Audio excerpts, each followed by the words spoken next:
Good afternoon, everybody, and a warm welcome to Wild Earth this afternoon. And you may have just noticed some of the giraffes we saw a couple of days ago. Actually, I think it's the same 3 females with their young males, and hopefully we'll have another chance to see them in just a short while. My name's Tara, and joining me on camera this afternoon is Herman, and back in final control is Mark. So let's see if we can jump aboard and catch these giraffes before they head off.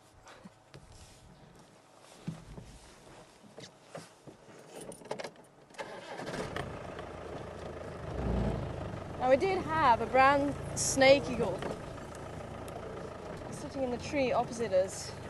Unfortunately, he decided to fly away.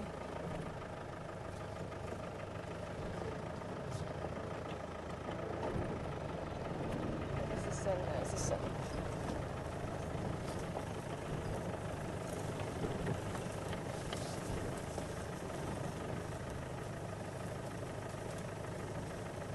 Looks like these ladies are on a bit of a mission. Let's see if we can go onto the side. Oh, you're going to stay there, lady?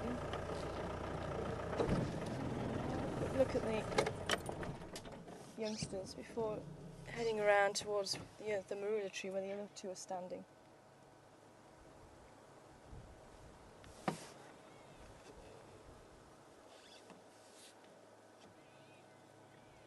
The boys are lagging behind. I think this is what happened to them the other day. If you remember, we had the 3 boys and the mothers weren't seen until a little bit later on, and that's possibly what happened. The mothers carried on, the boys lagged behind.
I'm just watching the impala. They're watching us, and I think one of them could have been the ram.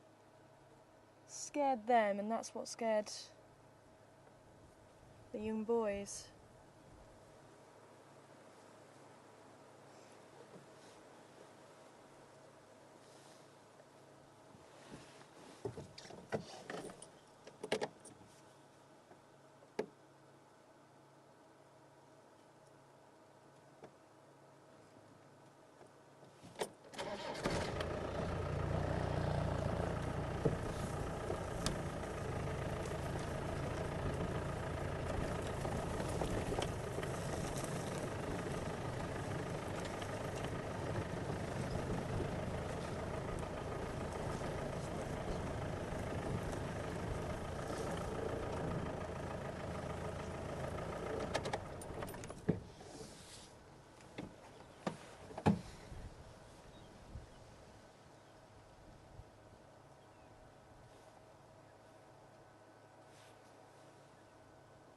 Everyone does keep looking down that way. Maybe we should check it out in a little while.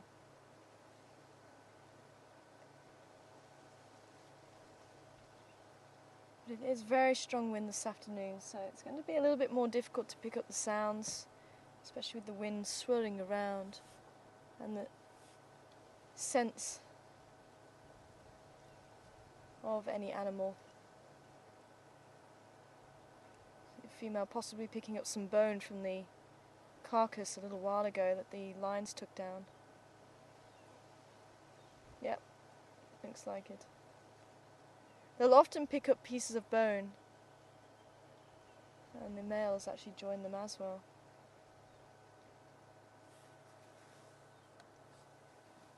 Sniffing to see if the female's ready to mate again.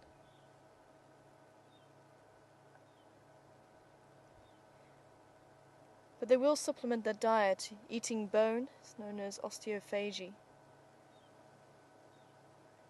And they're able to get calcium and phosphorus, and they'll chew small pieces of bone. You won't find them actually chewing on the large pieces. Maybe a small piece that they can pick up and then chew as they walk. A small round piece or a flat piece. And you'll often find them transferring it to the back of the mouth where the molars are, and often pull quite funny faces.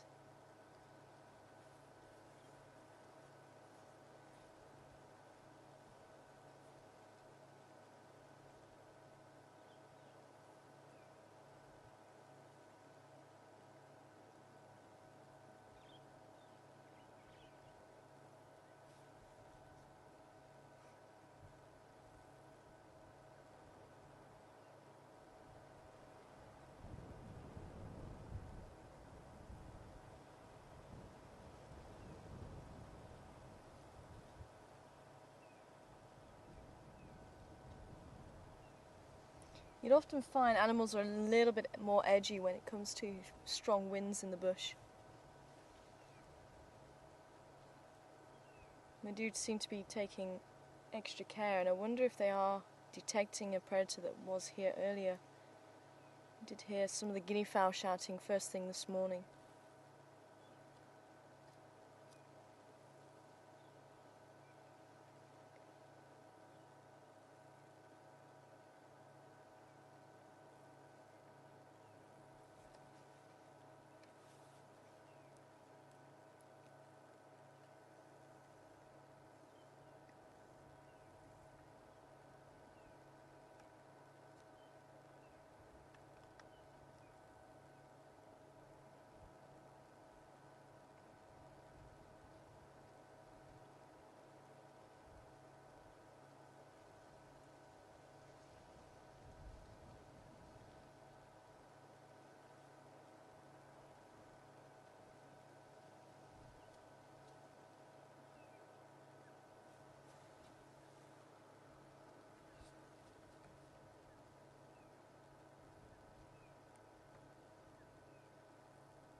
It doesn't look like the adults have gone too far. They're just out of sight for us, just to the right, behind a couple of bushes.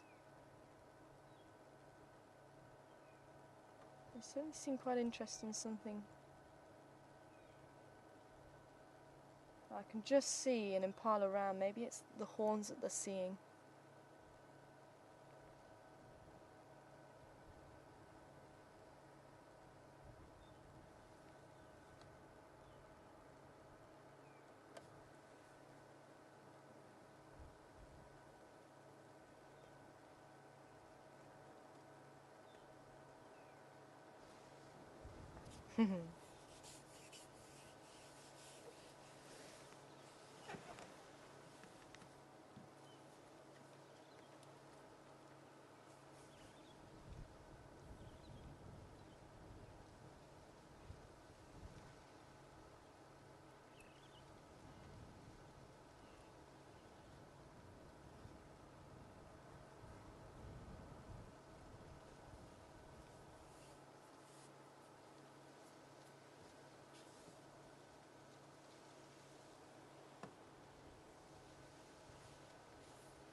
There's the last female. I wonder where she'd gone.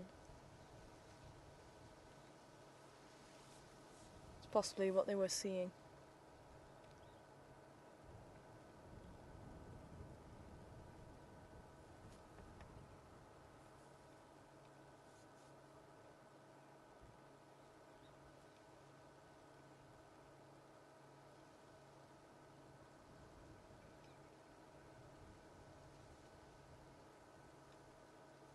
Oh, and I have a scratch.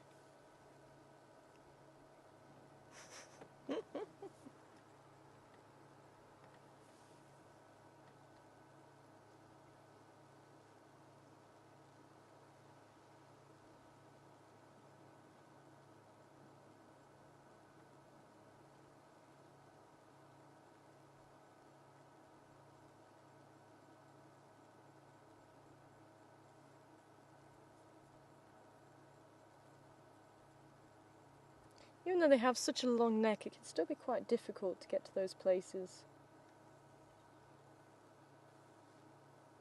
It's much easier to walk over a branch or a bush.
I just want to have a quick look, see what the adults are up to.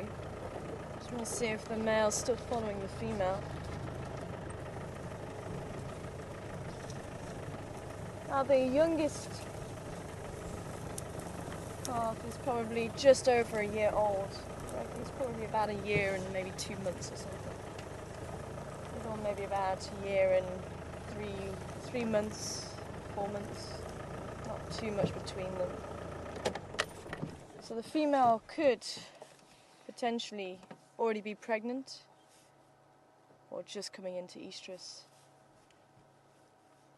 The older one probably about a year and a half, 2 years old. It doesn't look like he found anything.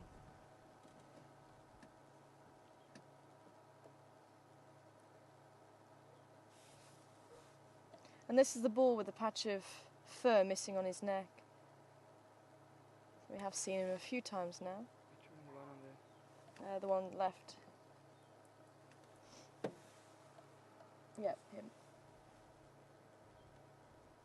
Also watching the other female.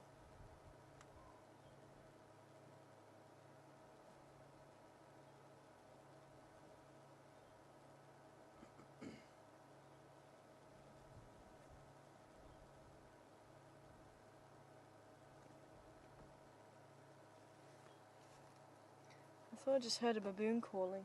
Oh, yeah, also heard Did you also hear? Okay. It's interesting.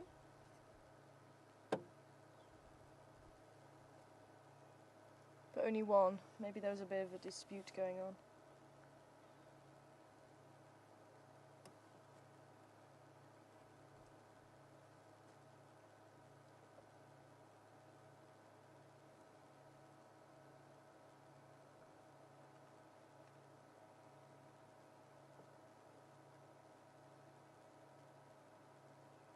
Surprised they don't pull the neck out of place when they do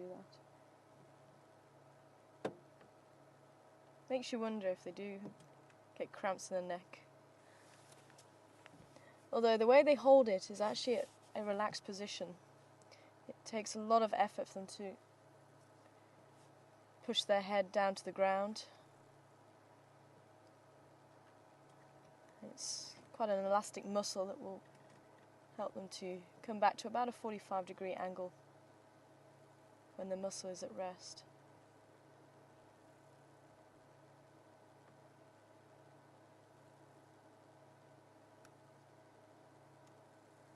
So even doing... Oh, we're not on here.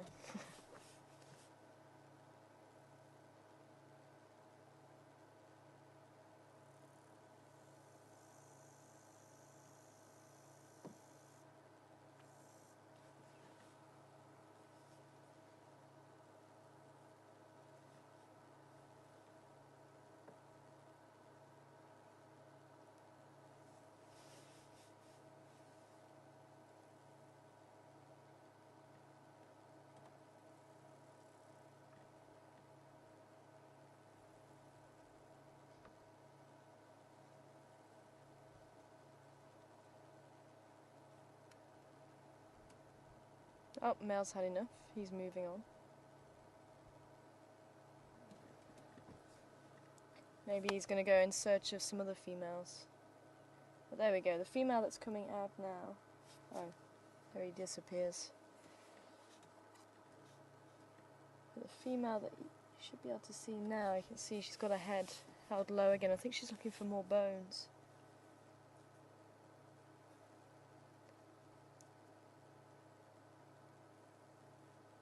So she's going to be working those neck muscles right now. And if she sees something, she may even just spread her legs slightly, just like they do when they go to drink. It takes a lot of effort to try and get their head down to the ground. And they're also extremely wary when they do take that position. Because that's when they're most vulnerable. If something runs in and grabs their head, then it's very difficult for a giraffe to defend itself.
Let's leave these little families to their own devices.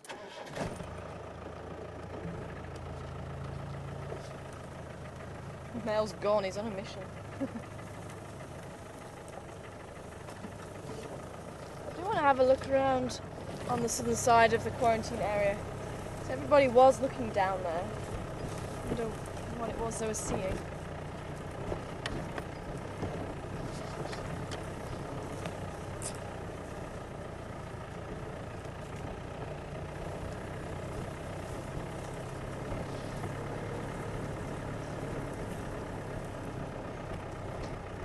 Thanks, Mark. Apparently there was a lot of cat tracks around this morning.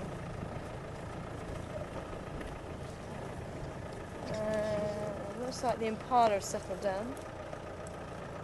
And no one could really determine where the cat tracks had gone. Apparently Karoo and the cubs were around. The tracks at least. And apparently even the Nkuhumas with their cubs, but they evidently went west. So I think we need to spend a bit of time around here, maybe a little bit later on. Let's see, maybe there's some fresh tracks that we can find. Maybe follow up on where Our Lady has gone. I'd love to catch up with her. Oh, hello magpie shrikes. You can try and fly away. This beautiful one perching right out in the open there.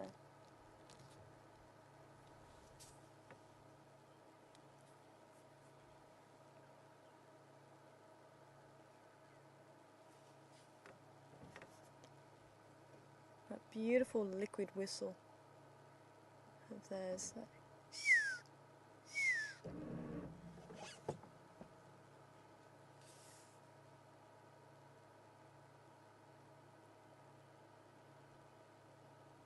The males have a slightly longer tail than the females, but the females do have a long tail too. That's where their old name used to come from, the long-tailed shrike. And now the black and white markings, I think, is what's inspired the new name magpie shrike.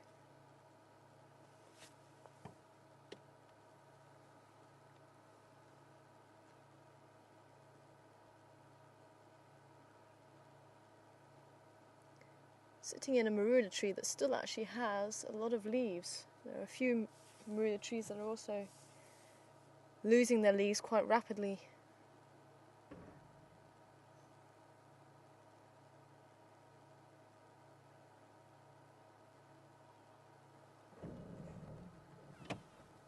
See it looking down every so often, looking for any insects that may just be still lurking around.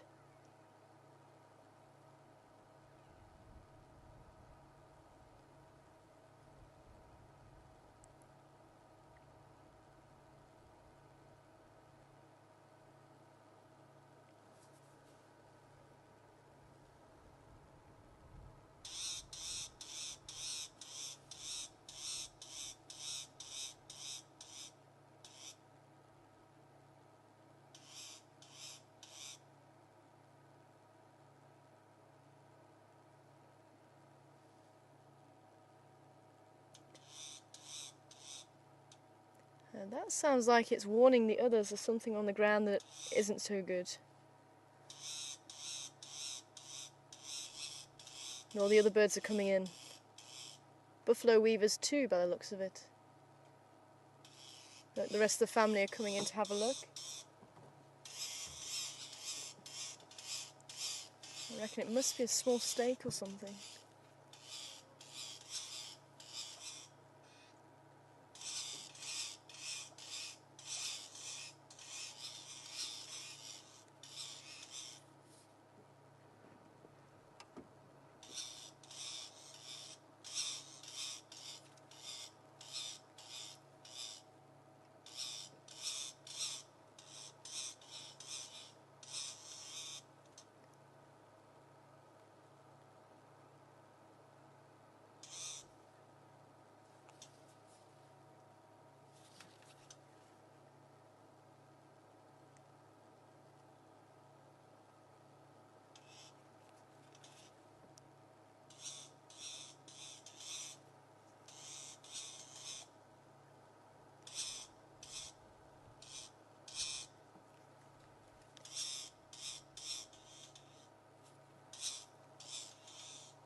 I'm still not sure. It looks like it's moving towards the base of the tree, whatever it is, but I do think it is possibly a small snake or even a small monitor, but I haven't seen any movement in the vegetation at all. But there's certainly something there. That alarm call's been given, and all the birds that are looking around here for food have all come in to have a look at what it is that they're seeing.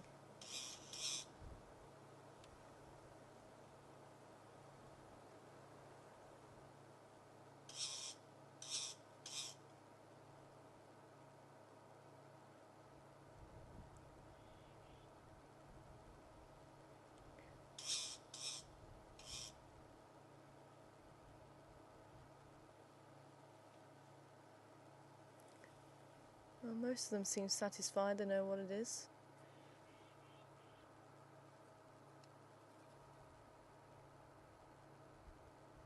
wonder if we can get a red-billed buffalo weaver. Maybe we had one on the screen, did we? Yeah, I had one on the screen now, but I was trying to look, see what it was. This fork-tailed drongo.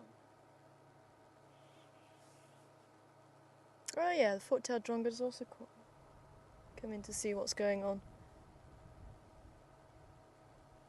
And quite often you will find a few species of bird collecting together and looking for insects or for seeds, and they'll use each other to increase their numbers to actually keep a lookout for predators.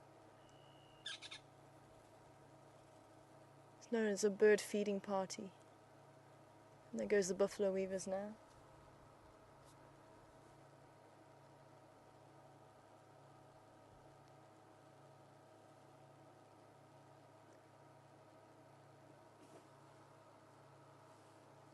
Fork-tailed drongo. Slightly smaller than the buffalo weavers. There was one of them on the screen just a little bit earlier with the red bill. And they're responsible for those huge nests. I wonder if we might be able to see one today. Those huge stick nests. And they do breed in a colony, although they will still have their particular spot in the nest, and if anyone tries to take that spot, they do get very defensive over it. But yeah, whatever it was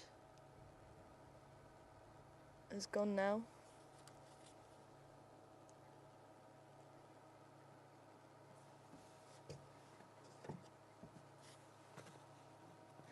It's amazing how sharp they are when it comes to things like that. Let's say I was trying to scan with my binoculars, see if there's any movement there at all. That's what makes me think it was quite a small snake. Maybe even a small lizard, maybe even looked like a snake. And I was also looking on the trunk to see if it was going to climb up the tree, but no such luck.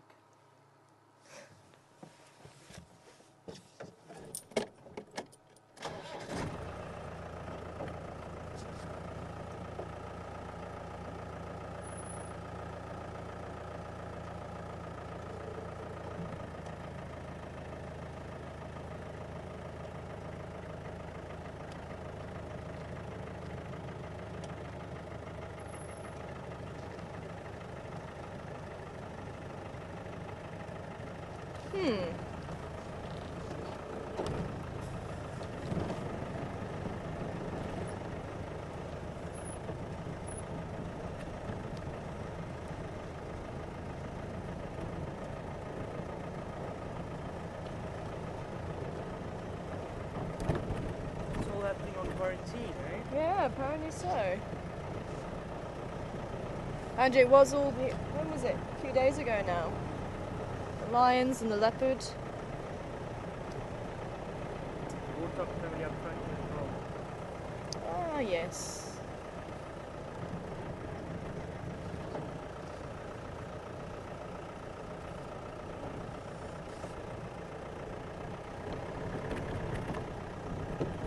And I think there's a lot more happening on quarantine than what we really give it credit for. Oh, and there's the eagle in the background. Don't know if we're going to be able to get it from here.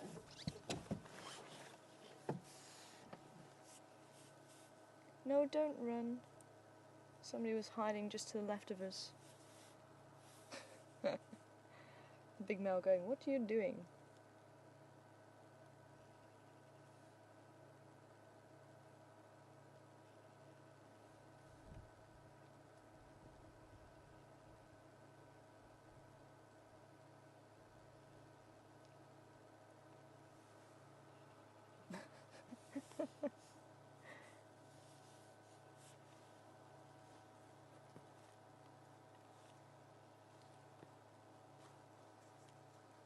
The squirrel is calling over the other side as well. Maybe we should check that out too. I always find it funny how these guys they do seem to have a personality. There's a couple of huge males there. Look at those tusks. Or tushes. The canine teeth rather than the incisors. He is huge.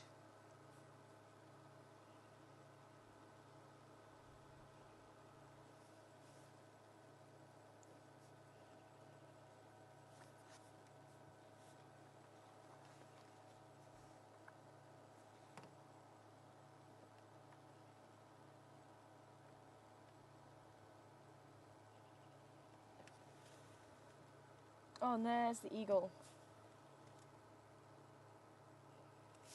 The brown snake eagle. Now, one thing to look for in this eagle, if you ever see it out and about, is that vertical upright stance that they have. A lot more so than some of the other brown eagles that we get here. And the yellow eye, which you probably can't see here, but the yellow eye is also very bright. Those two things are the things to look for in this eagle. But certainly that upright stance really gives it away. The brown snake eagle.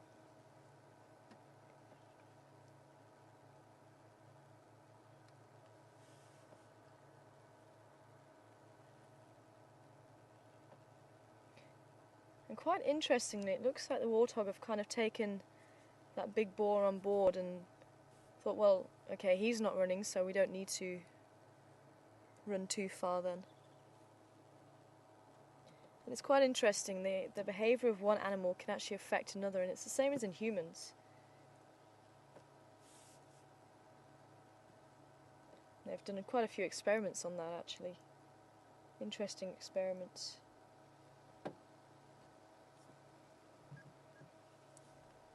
The calming influence of one can actually calm everybody that surrounds it. And non-reacting.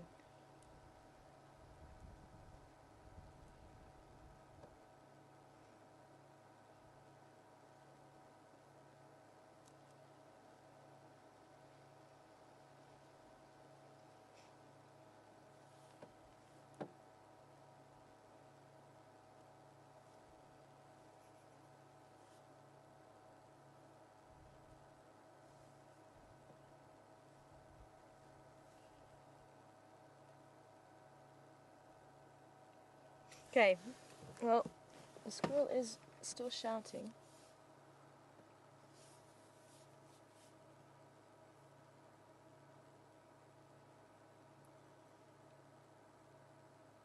So let's go and see what it's shouting about.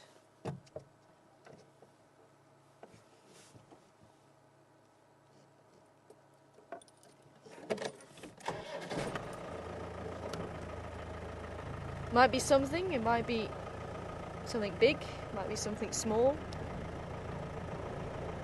It could even be this eagle actually thinking about it. It's not too far away from it. You're gonna stay there, guys.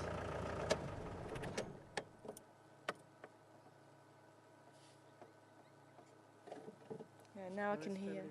It is, hey? Family portrait.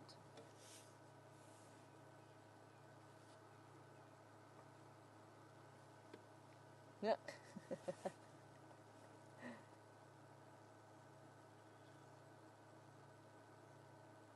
Yeah, where we were, it's a little bit windy, but now I'm actually hearing the squirrel is probably about opposite us. And the eagle's going to be in full view of the squirrel.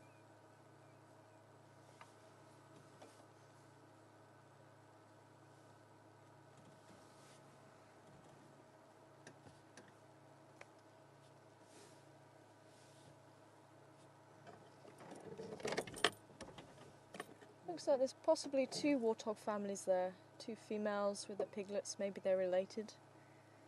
Maybe not. And the male coming to visit. There's something in the water this afternoon.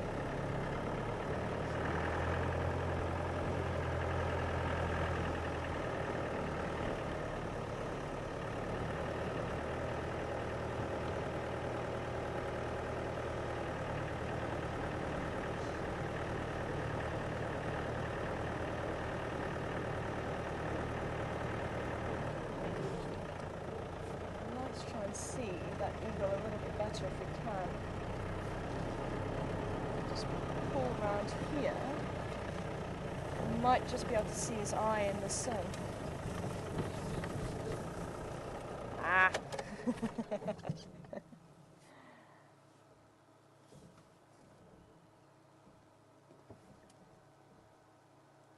Never helpful. Oh, sorry. Thought he'd gone.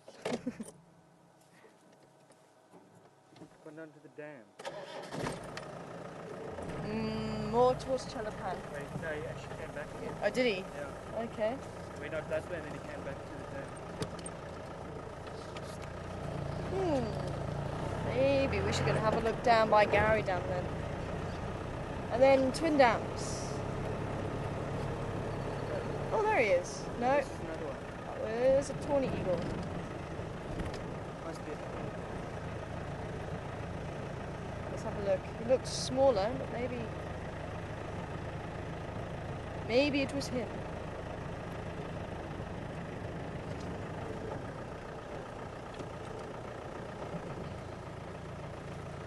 Switch off, switch off. There goes.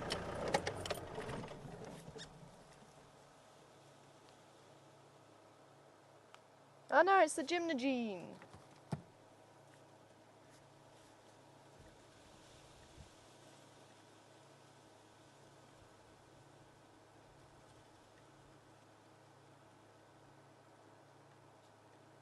Coming round this way again.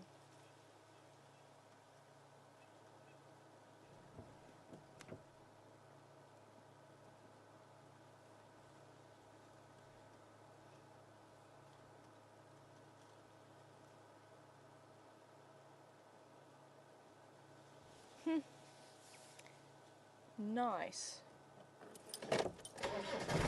African harrier hawk, the Gymnogene. Greek for bare-cheeked, apparently. The Gymnogene. Is it what? Bare-cheeked. Because it doesn't have any feathers around this part of his face.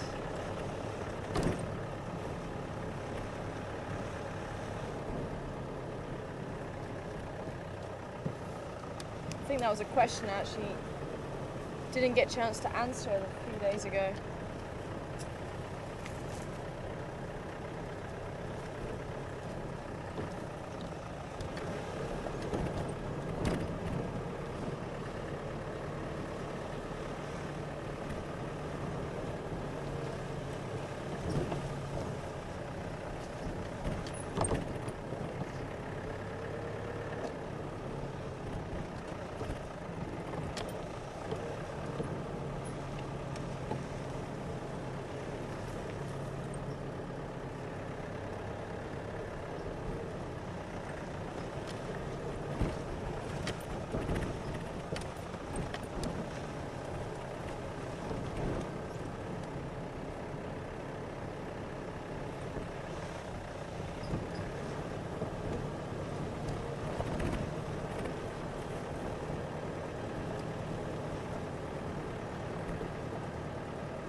There they are.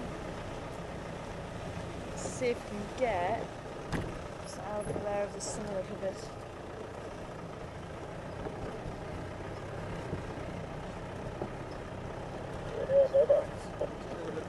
Yeah, we can just have a look here. Good afternoon, that's affirmative. Josh, Lex here. You guys been out a bit? Not too much, probably about 45 minutes or so. Okay, copy. You found anything? Just some Glameti and quite a few raptors out here on quarantine. I'm just heading down towards Gowrie Dam now, and I'll head down towards Chalapan, that area. Okay, copy. Did you copy where Andrew thought the Garuda's covered with? That's a negative. Yeah, he had their tracks in the Wojtyla car park, and he thinks they would probably be left in that drainage line somewhere there next to Wojtyla. Copy that. Thank you very much. You're going to be heading this way. Yeah, I think I might just do a swing past Gary Dam before I head further east. Copy that. Thanks a lot for the update.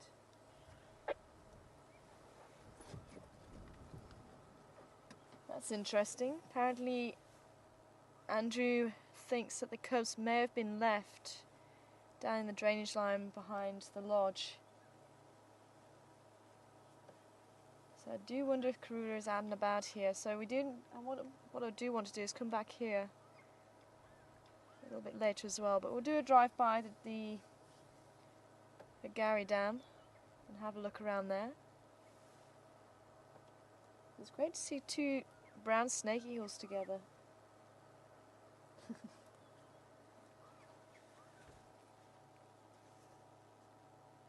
The one with the gymnogene? Nope. Both look to be the snake eagles. Is it? Yeah. The gymnogene's a little bit smaller, unless the sun is obscuring it. Maybe we should try and get a little bit closer, maybe around the other side. What one kind of looks, I don't know. Let's get closer.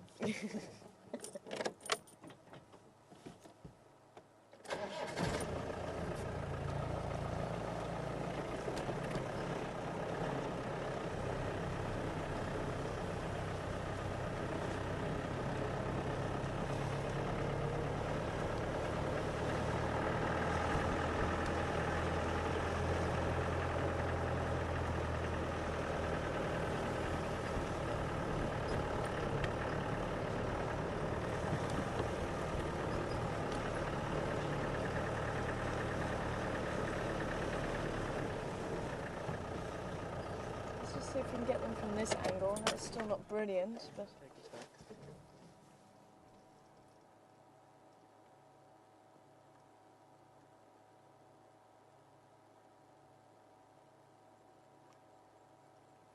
what are you guys watching? One of the eagles that doesn't migrate here. It seems to be that once the migrants go, you seem to see them a lot more, which is nice.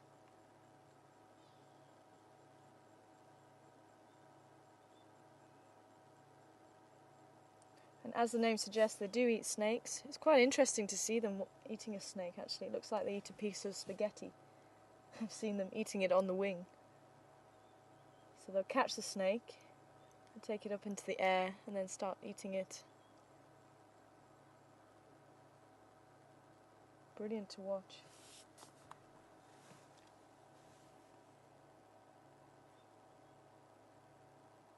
But at least they don't have that tomato sauce dripping from it. I usually get slapped in the face if I try and eat spaghetti like that. The spaghetti going up my face. Tomato sauce going everywhere.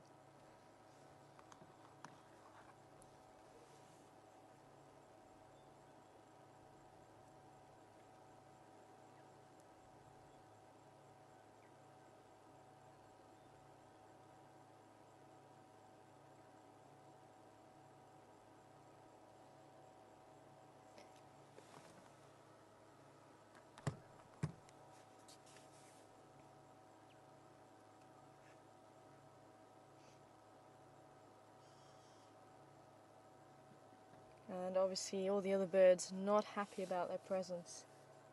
They're going to be hearing them calling. I've just heard the grey go-away bird fly in and start calling.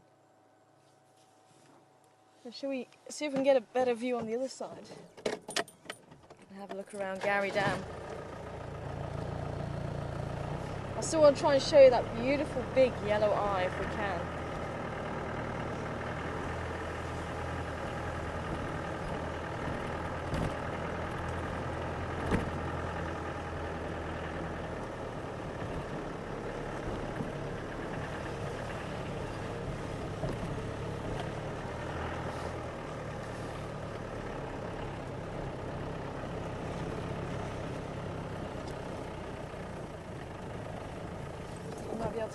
here.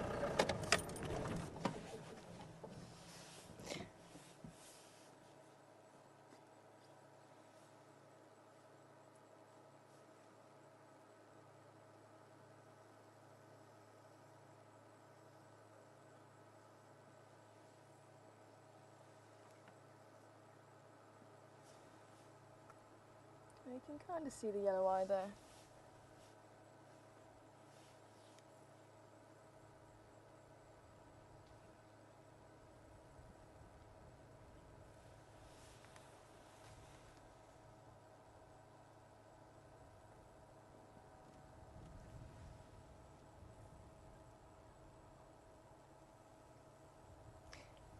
You may see they don't have too much feather around the leg area. That's very characteristic of the snake eagles. So the black-chested snake eagle, which we also get around here and in South Africa.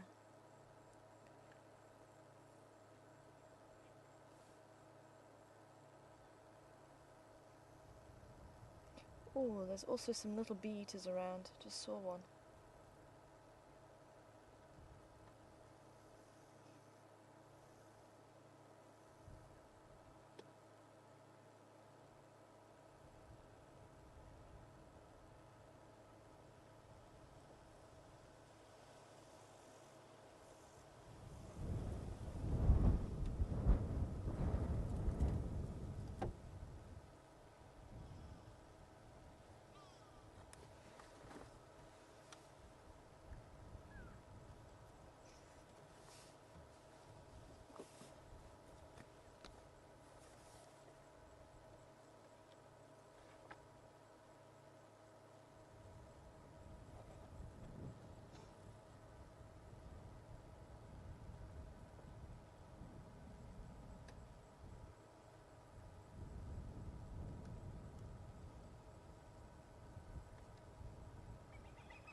Oh, there they go.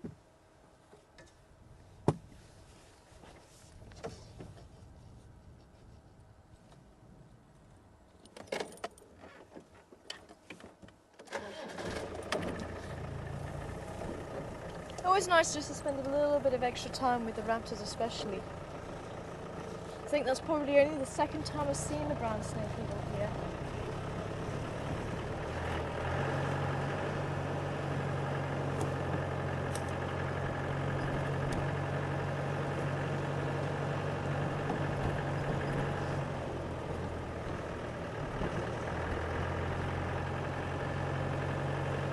And it sounds like the hippos have been fighting in the dam.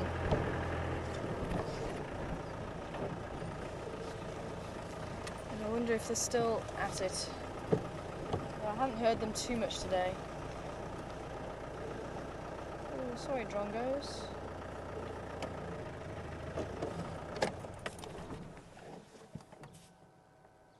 Wonder if the drongos are having a bit of a fight there.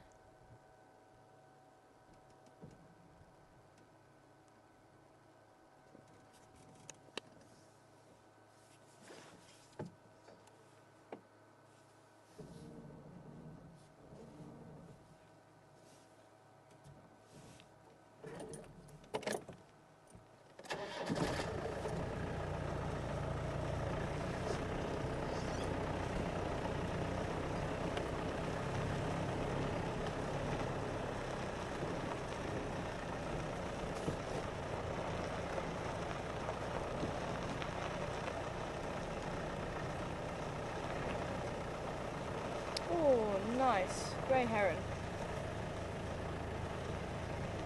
and one buffalo. And I'm just about to see the backs of the hippo over there. No crocodile today though.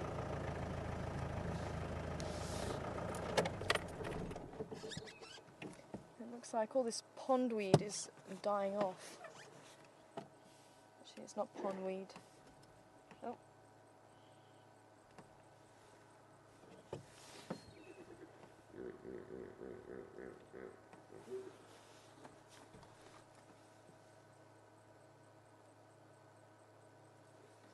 So I do wonder if they are still fighting. The sound that you could hear was the hippo calling.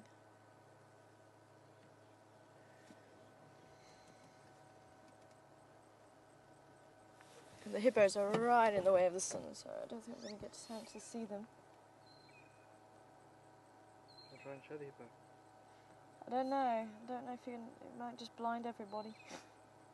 The glare off the water. It looks like there is still a lot of aggression there, a lot of tension between them.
All too much being a buffalo.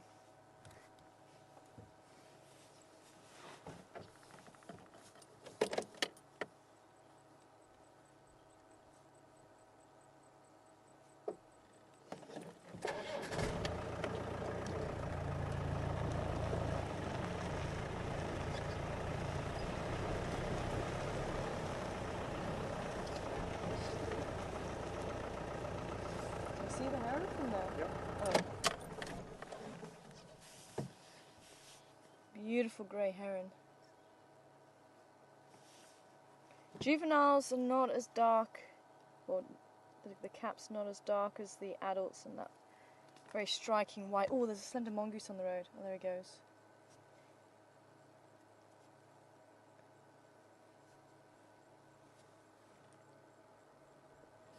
You don't get that white and black contrast as much with the juveniles.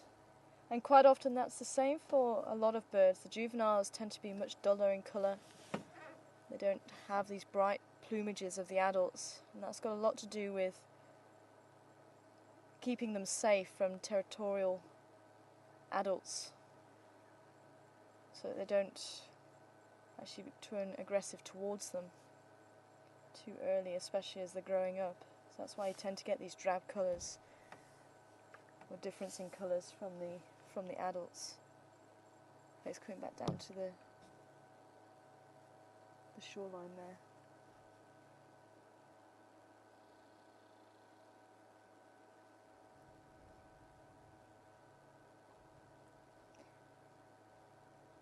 And they are very much a stealth hunter. You'll find them standing in the water and waiting for long periods of time, and then using that long beak to actually spear any fish that come close.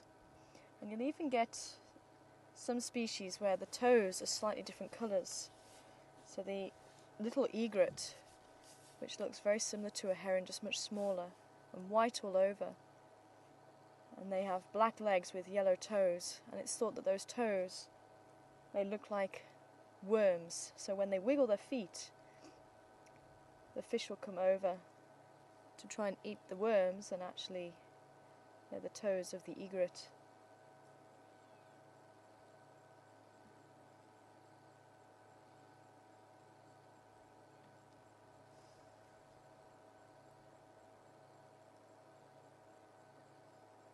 I was wondering if he was going to go and hunt.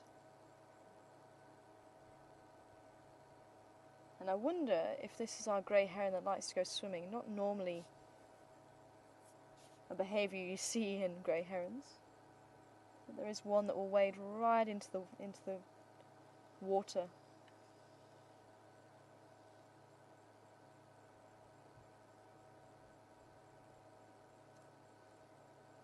Whereas generally they'll stay in the shallows.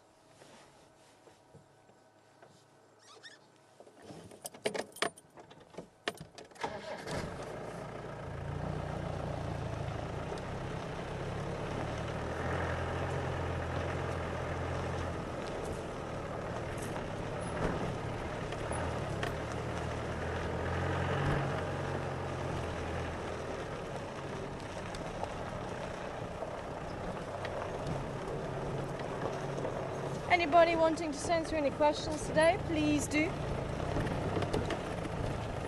And you can send your questions through.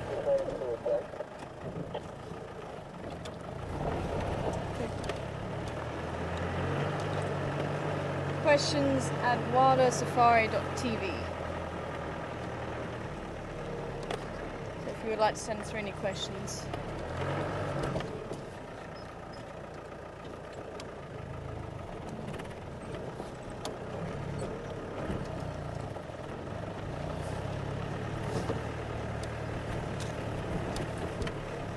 Hi Raisa, and I totally agree with you, it's great to have both snake eagles on drive. Say one we don't get a chance to see.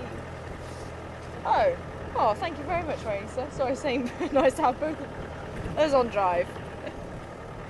Sorry, I misheard that. But it's also great to see two snake eagles on drive too. And what do they eat when the snakes go into hibernation during the winter? The snakes don't really hibernate in winter, they just become less active. But they may still be out basking on a rock, but they tend to bask on a rock close to where they take cover. But that's why we don't tend to see the snakes too much, they're just not moving around as much.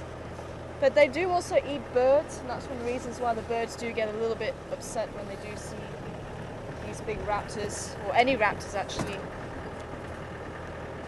may get them mobbing, trying to chase them away.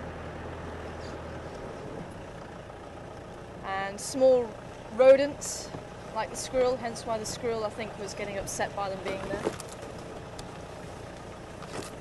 As well as lizards and other small animals like that. So they do have quite a variety in their diet, but snakes is very high up on their menu. Sure, Gunda, struggling to get up the hills today.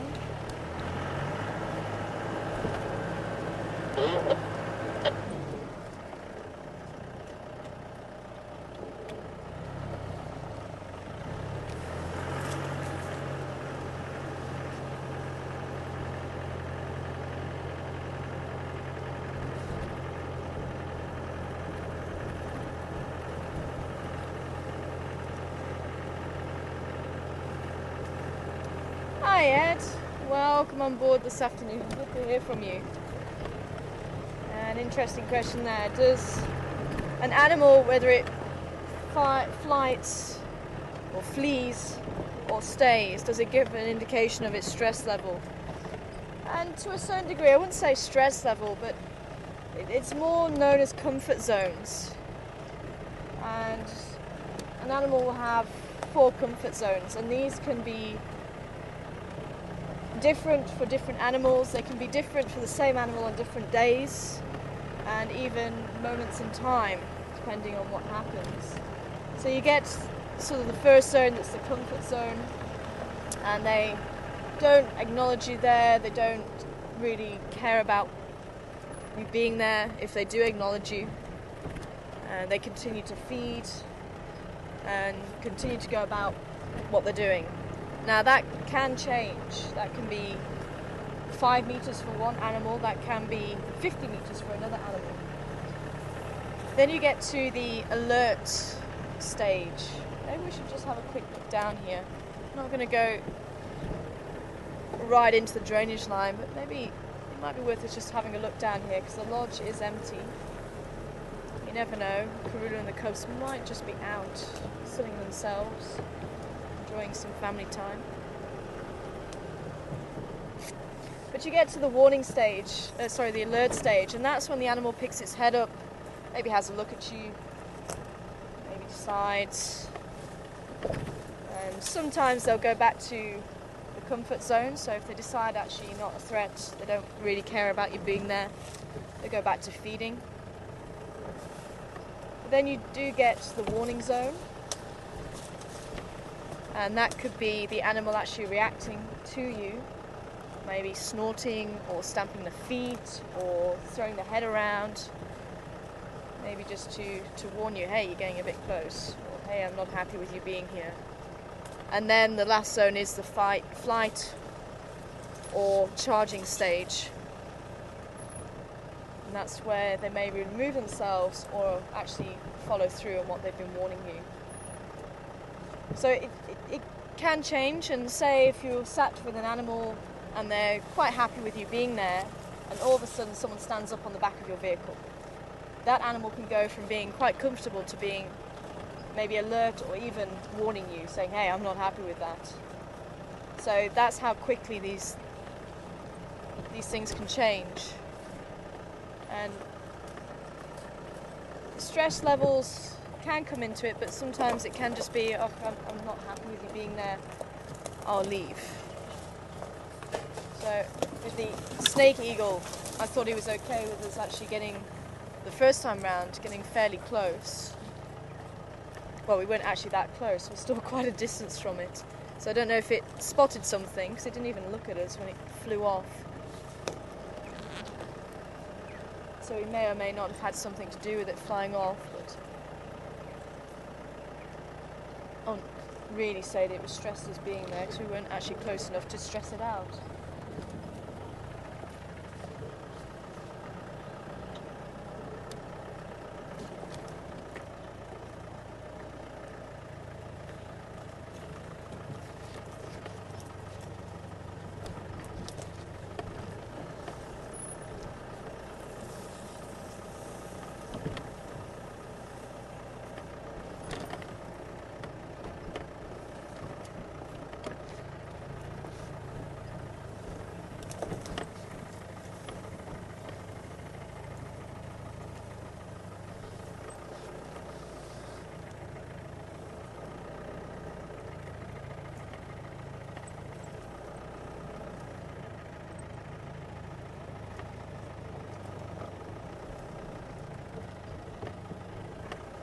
So we're having a look down here in the riverbed, so I'm just going to keep to this little 2-track, maybe in the hope of seeing Karula and the cubs. Apparently one of the guides thought that she may have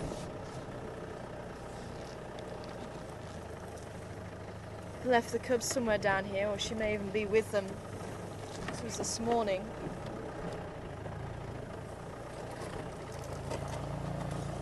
And I think there was possibly some concern about whether we should be seeing the cubs on their own or not. And obviously we do have to be very careful, especially when it comes to dusk and even night time, because we don't want to, if we are with cubs, we don't want to alert the hyenas to where they are. But again, as long as we're respectful and we're not going bunda bashing and all the way through and say disturbing them, then there's no problem, especially with them being 6 months old. They can climb trees now quite well.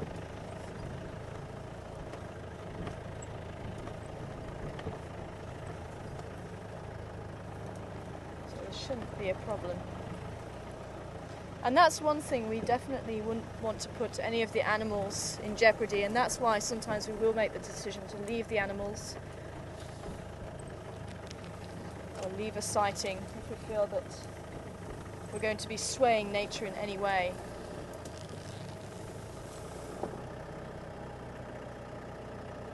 Okay, Impala is looking a little bit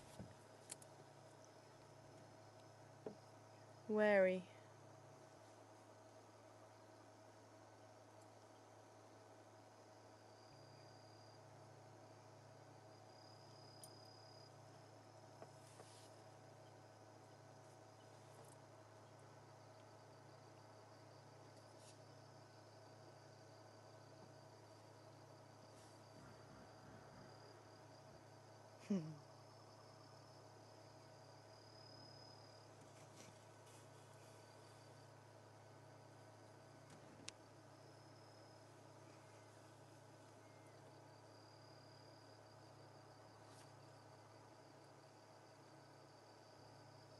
We do get a lot of animals moving around the lodge. Especially the animals that do get very used to humans and being around humans, so you don't see them reacting as much as maybe other animals do.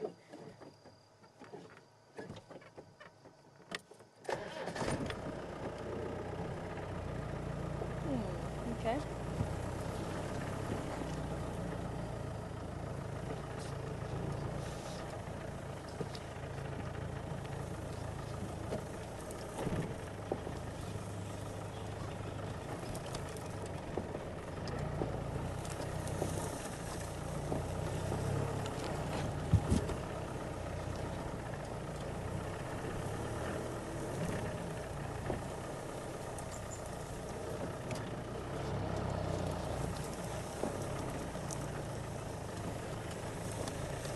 And I'm hearing the... Go ahead.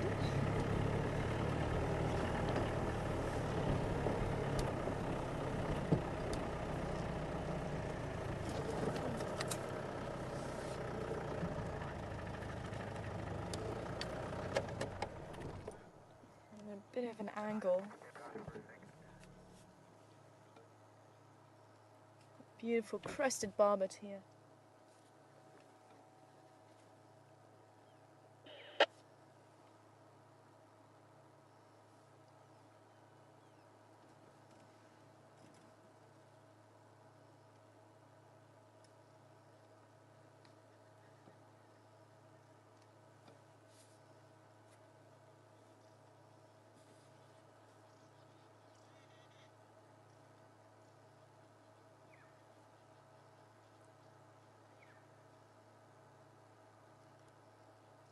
Always funny to me that this one's called a crested barbet, even though they've got this bright yellow and red plumage. And the feature that it's known by is the crest on top of its head. And I don't know if we're going to be able to get it, but can you see the oriole just in the tree above where the Yes. barbet was sitting? We don't often get a chance to see this one. That's why. That's exactly why. Black-headed oriole. You may have just seen the yellow of its body.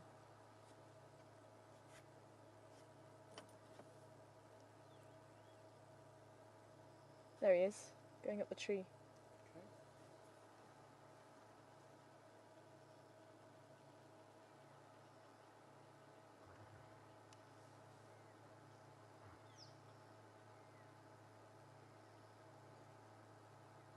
Just about see it.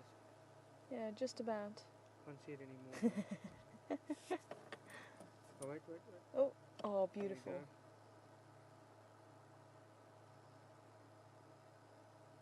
See, now this one I can understand. The black head being very prominent. You may also notice a red bill.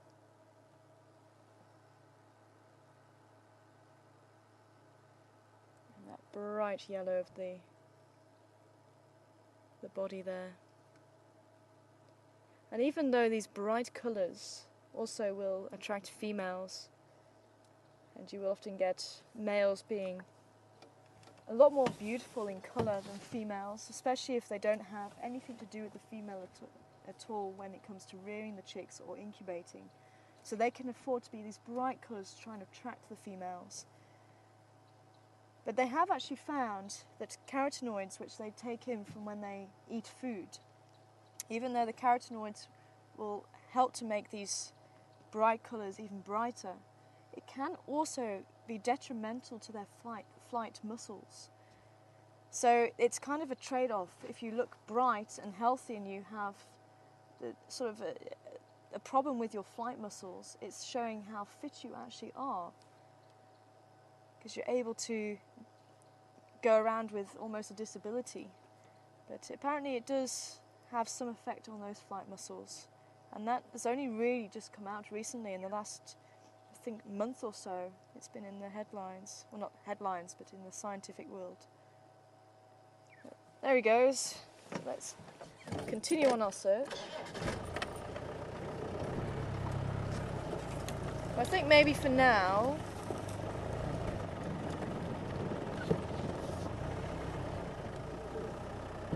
I need to go this way.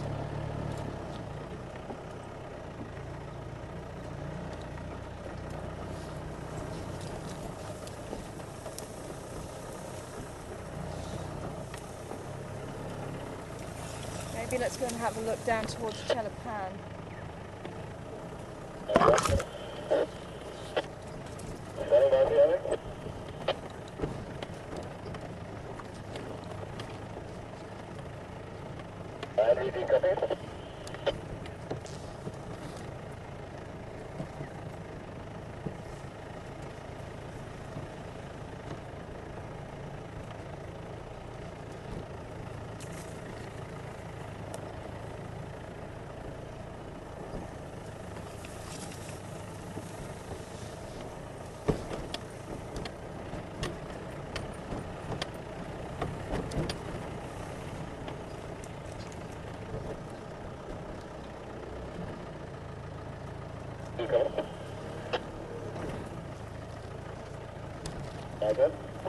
Yeah, you were calling?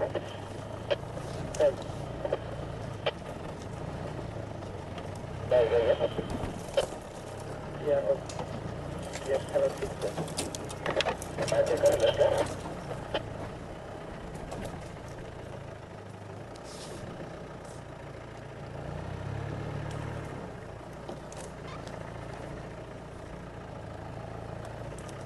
Just imagine the cubs playing on the deck.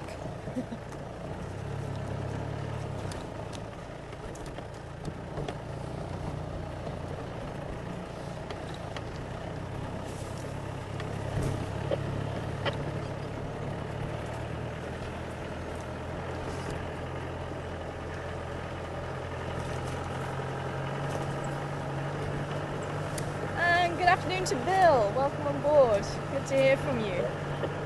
Over there in Texas. Wondering how often do disputes between buffalo and hippo break out over water? And you don't see it very often, actually. I have sent copy you on General Secretary.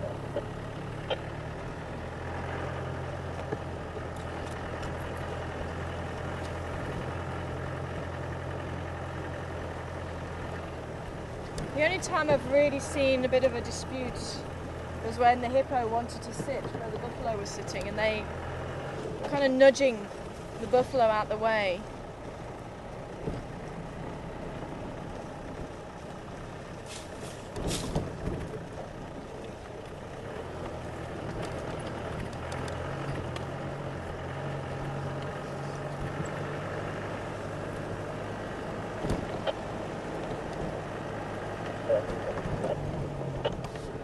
Turn my mount.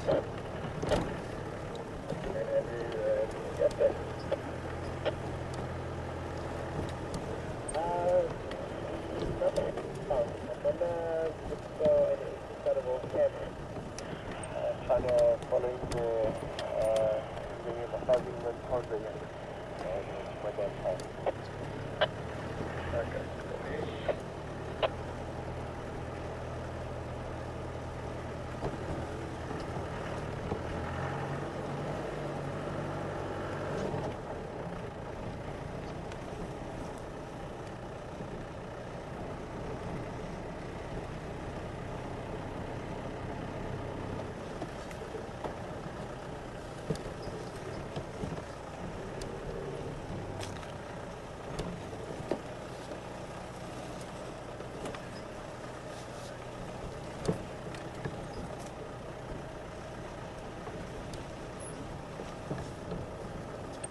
Hi, Susie. One on Combe on Gary Main, just east of the Methodist. And welcome on board this afternoon to you.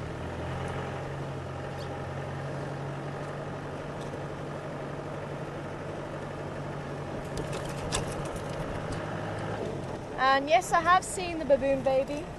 We managed to catch it on camera a couple of days ago. I was hoping to maybe catch up with him again.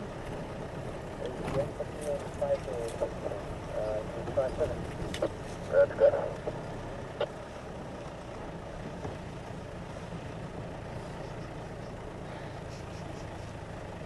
Ooh, getting a strong smell of dung.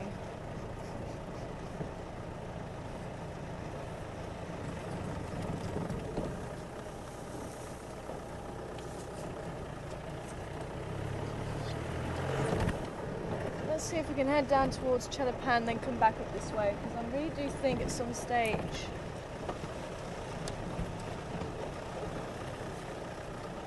we might just find something.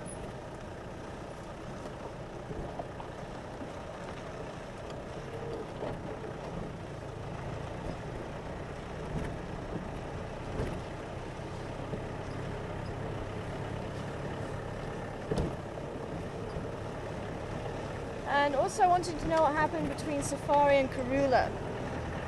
I think you're talking about a couple of days ago I heard from the guides that Karula was seen down in the south and Safari was also seen not too far away from her. As far as I know, I don't think they interacted, Susie. Again, it was just second-hand information.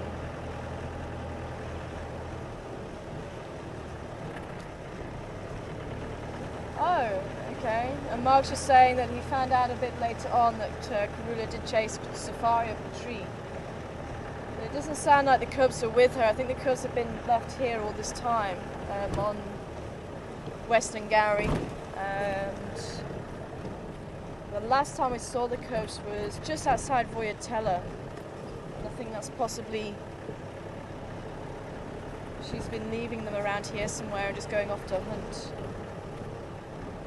So that was news to me, Susie. But again, it's only been second-hand information. But apparently Safari was hunting down by Baboon Pan, which is just on the southern side of Gowrie, Main, opposite Twin Downs. It sounds like Karula was a bit further south than that. But obviously she made her way up towards where Safari was.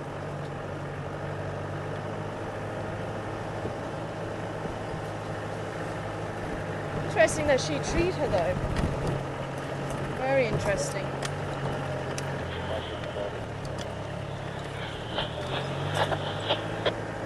As I say, I can't be 100% sure about the cubs, but I don't think the cubs would have been with her. The guides also didn't say that the cubs were with her.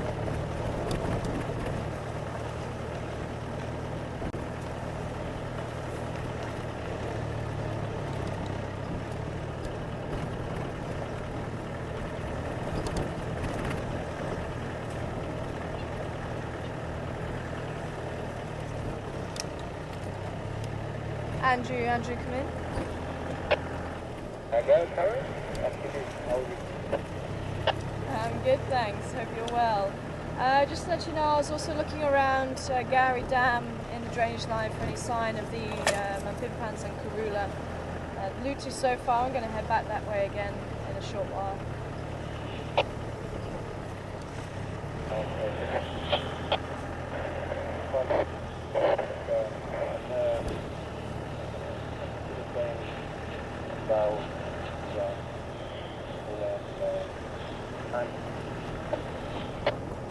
Okay, copy. Sorry, I misheard you a little bit earlier then. Good luck.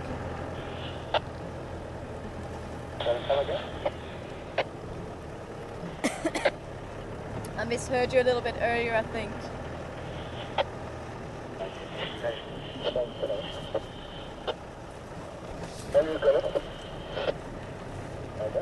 It sounds like Sasika.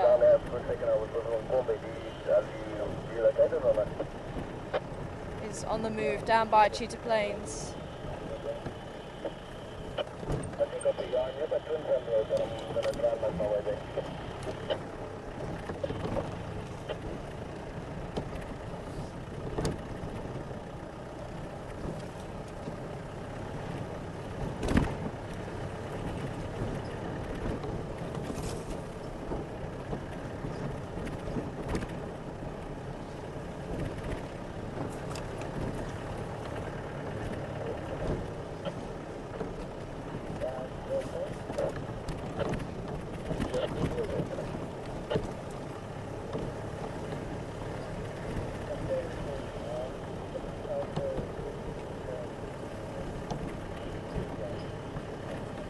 Hi Ellen, good afternoon to you. And thanks for sending the pictures through. And I do hope tomorrow everything would have settled down a little bit so I can actually use the pictures along with those used by, or sent through by everybody on the hyenas chasing the cubs at the tree.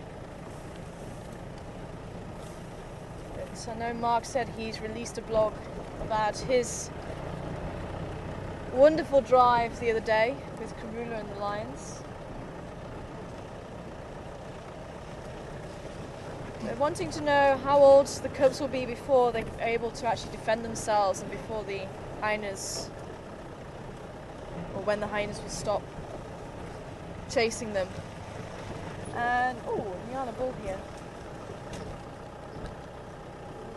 Hyenas won't really stop trailing leopard because that is a meal ticket for them. I can sneak past the bush here. Hey, beautiful boy.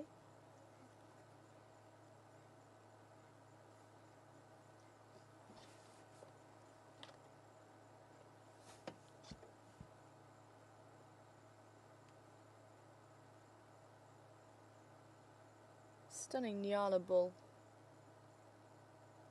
And with him being right out in the open like this, you can see those tan legs, which really do set him apart from other antelope. Having those tan legs and the charcoal black body that's got that silver mane down the back and down the legs.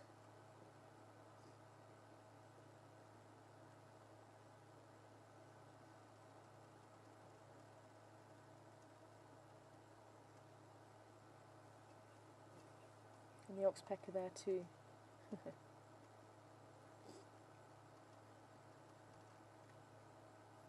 And just like the magpie shrikes, the oxpeckers are also communal breeders. I also saw something moving there, mister. I think it might have been a bird flying in.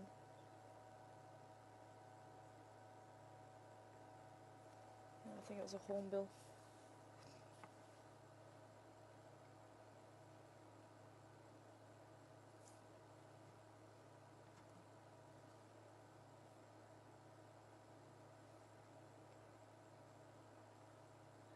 And what you often find with these communal breeders is that they have chicks who will help to rear the next set of chicks.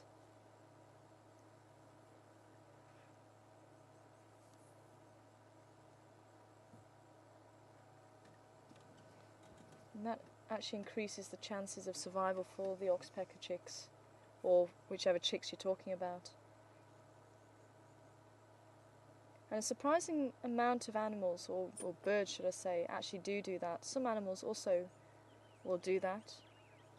But it means that the offspring doesn't need to go and find a territory. Maybe if there's a few mates, they don't need to go and find any mates until a later stage.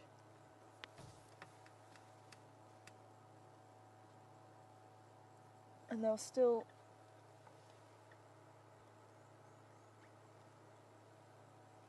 oh, who was that? Did you see it?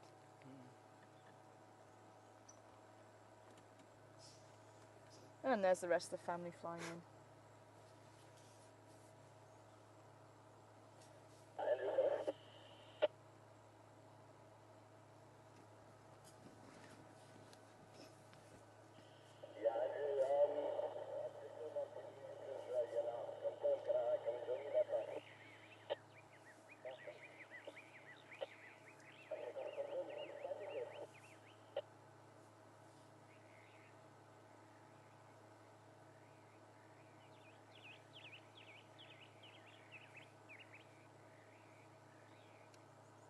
I think that could have been the Ritz's helmeted shrike. I am hearing them calling. I didn't actually see there were a number of dart birds, also a communal breeder. Cooperative breeder, so I keep saying communal, it's actually cooperative. Yeah, I can hear them now.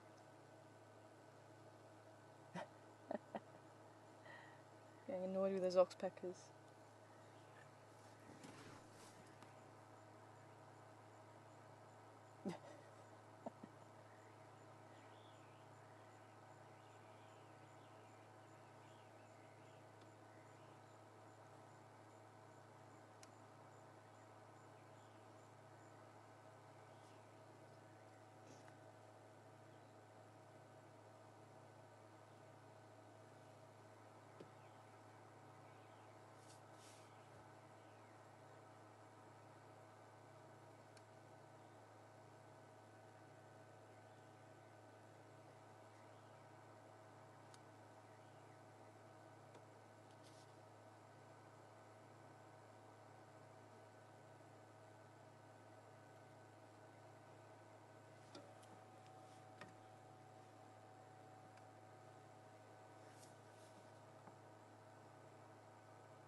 Always great to see in the Isle Bull.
So Ellen, just getting back to your question, sorry I got distracted by the Iana there.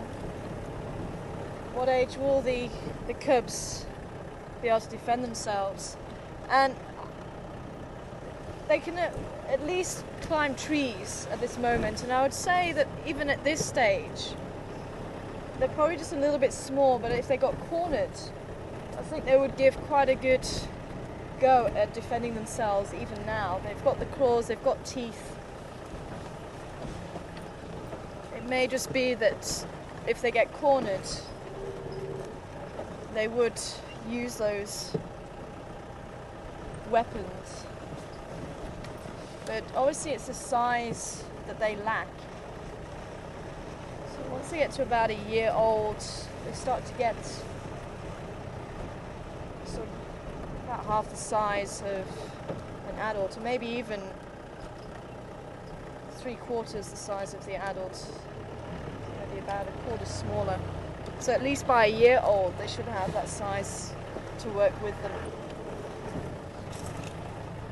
But maybe still lack the strength of an adult.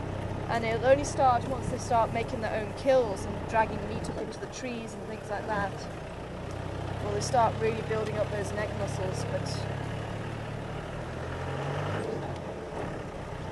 certainly even now, if push came to shove, they could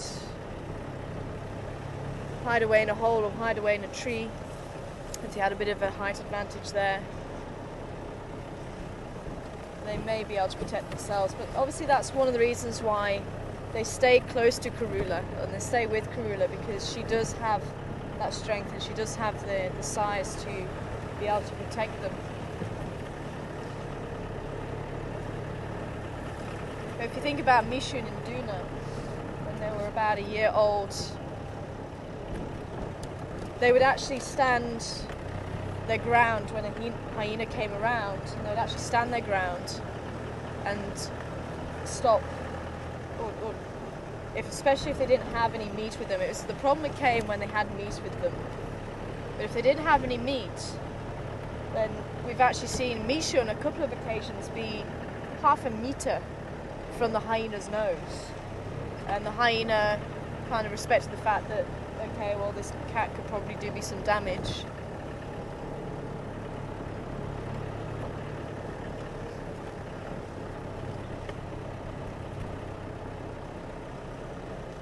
Going around Chelapan.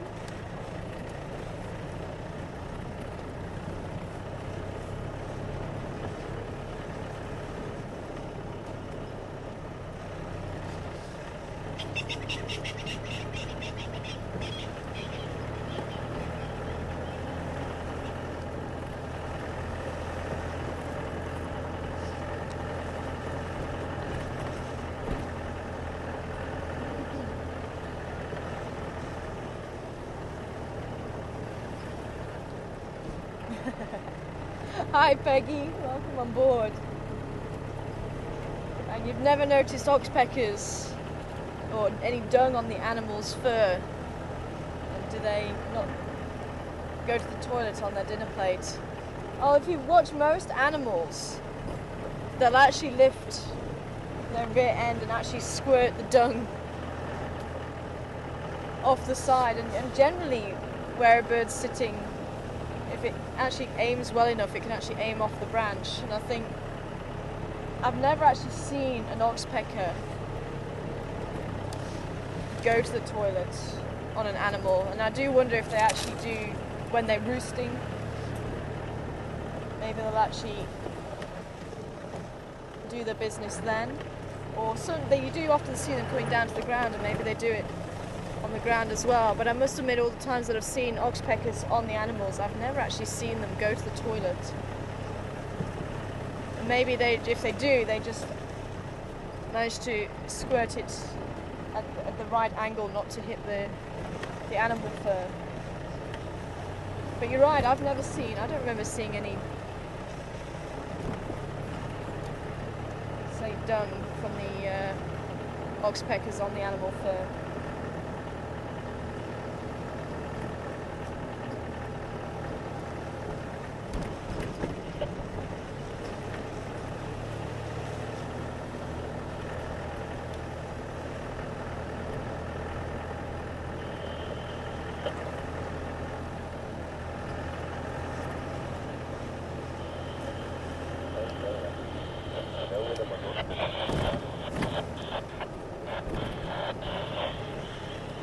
Worth just having a quick check on Gary Main. Apparently there was one rhino seen somewhere down there, so let's have a quick check there before heading back towards the quarantine area and Gary down.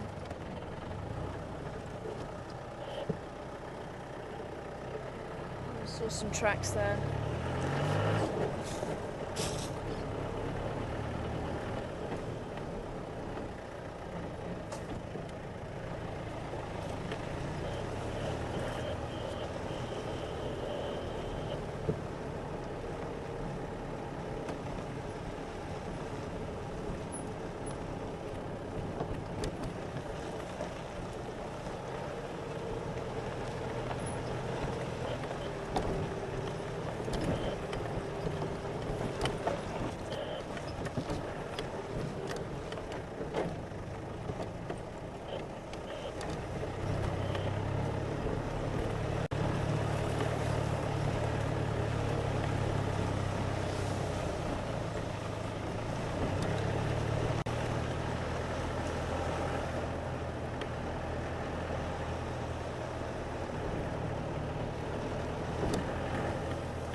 Actually, just on that, Peggy, something springs to mind about the white stripes on the Nyala and the kudu. when I was guiding, what am I doing now? When I was training to be a guide, I remember being told that the white stripes on a kudu and a nyala, it's thought to resemble that of a stone with bird droppings down the side of it, and I'm still not convinced. That's the whole camouflage thing behind it. So if ever you get told about that, if you go out on drives, I don't think that is particularly true. One of those bush stories that people like to tell.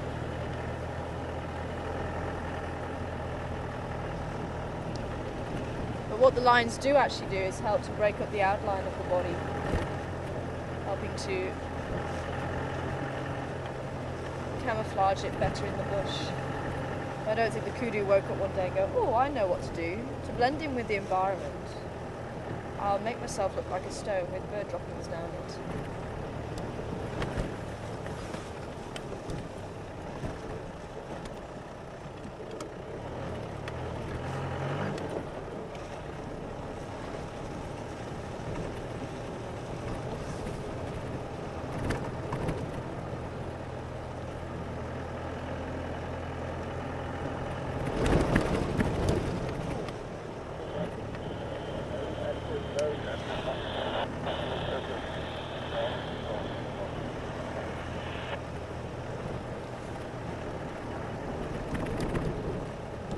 Sorry, last station, can you repeat?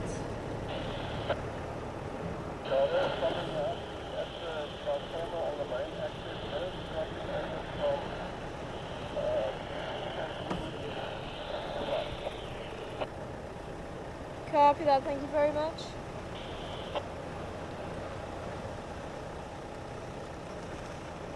Sounds like there's a couple of buffalo crossing over this way from Zimbambili. I wonder where this rhino went.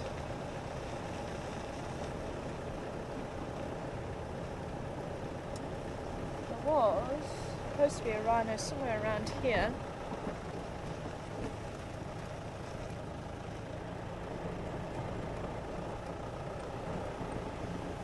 It sounded like he was heading along here, so I wonder where he's gone.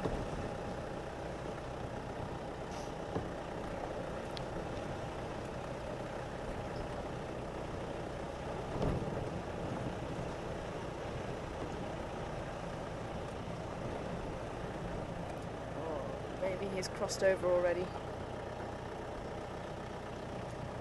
An elephant did. It looked like the elephant came this way.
It's amazing how these big animals can just disappear into the bush.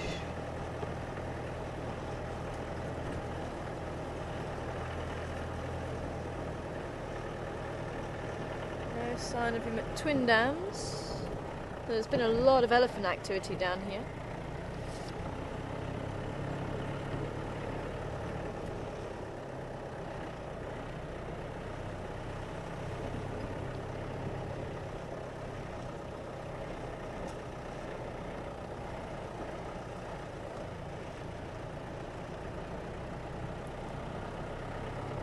It's like they came down to drink and then headed back into the bush here.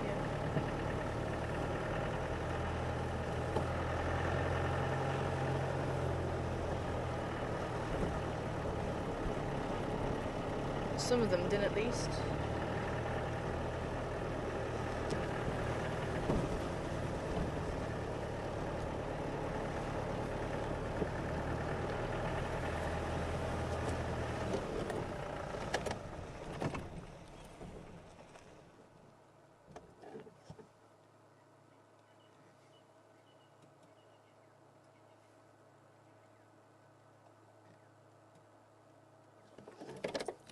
Okay.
Oh, we just need to change the battery quickly.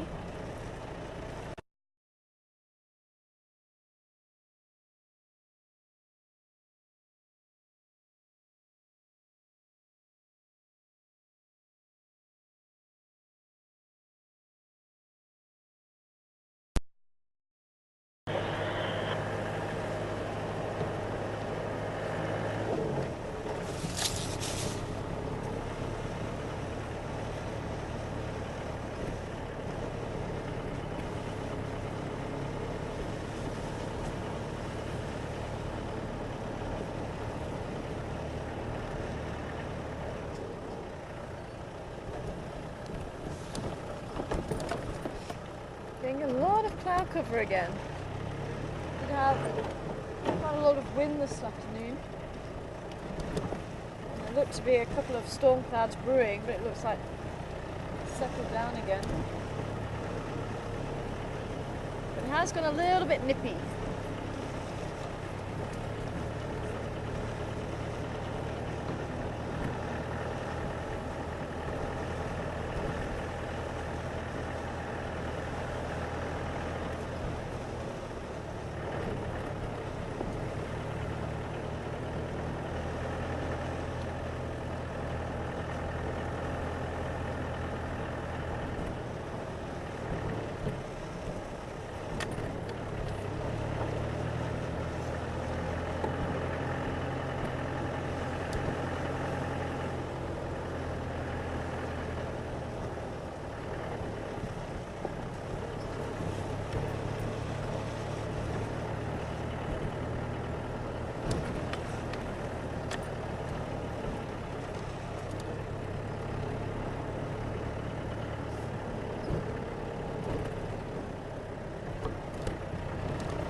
rhino must have either flown over the road or he must have crossed over on the main road, and there's still quite a lot of traffic.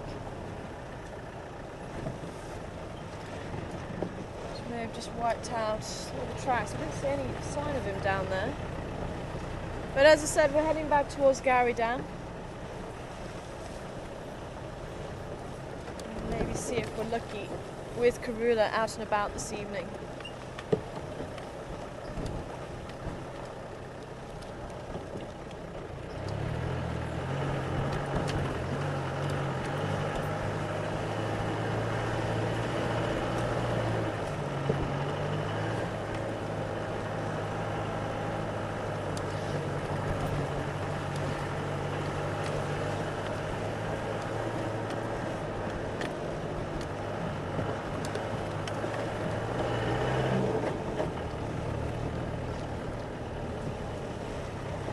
Looking like it's probably going to be quite a beautiful sunset this evening.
Just want to check to see if there's any fresh tracks of Karula coming in from wherever it is that she's gone.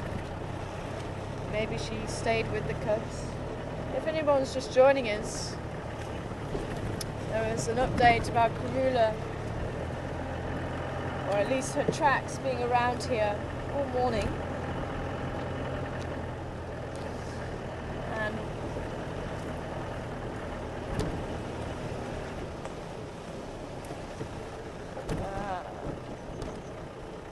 the marketers are saying now that there's a lot of tracks around Impala Road, Sandy Patch area, going both ways. So there was a lot of movement last night. One of the guides thinks that she may have left the cubs here. I'm hoping we might be at the right place at the right time if she has been out hunting to come back for the cubs.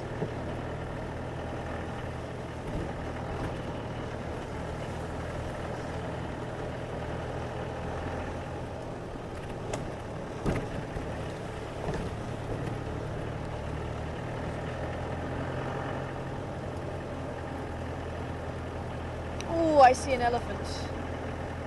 I see an elephant. How many elephants are there? Is it just one? Nope. It's a few.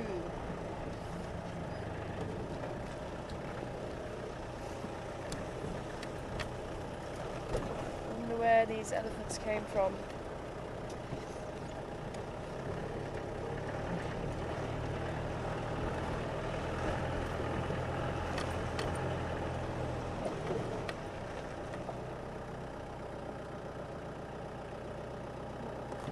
Very white branch. It's a bit like a leopard sitting up.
No.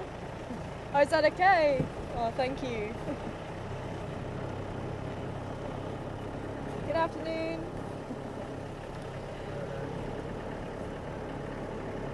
Thank you.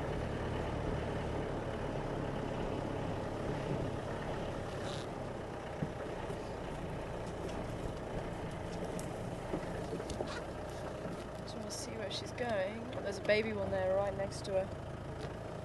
Let's see.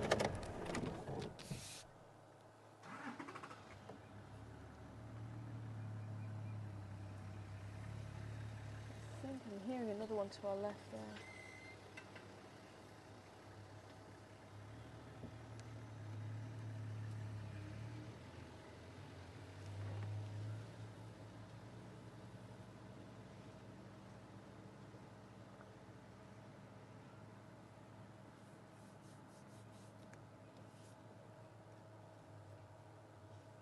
Okay, I'm just going to pull forward and maybe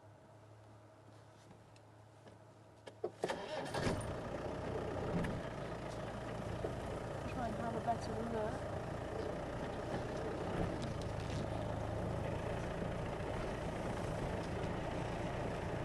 There's another one just hidden in the bush here.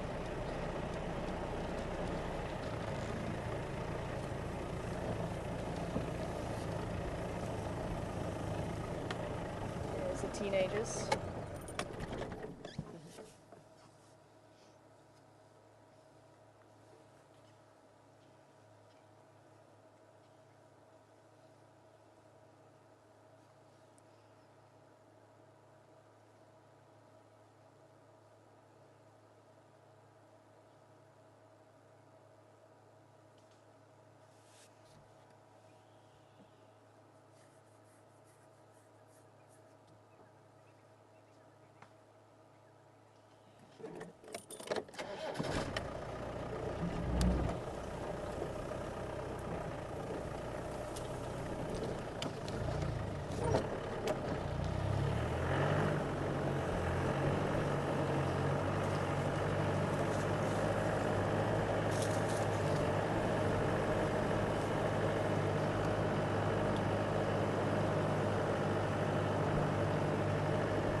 Hello, lady. See if you're there. Okay. Wow, she's got beautiful long tusk. You're standing by? Are you going to have another check in that drainage line?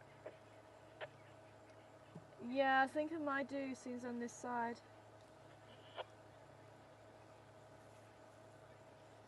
Okay, copy. I'm going to move out towards first drop. Copy that. If I find anything, I'll let you know. Thank you. Thanks for the end love.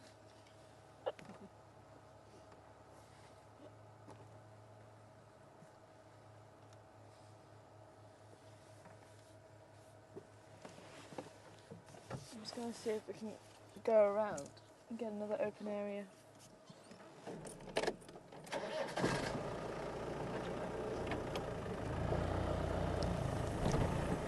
I remember going in here for cheetahs once.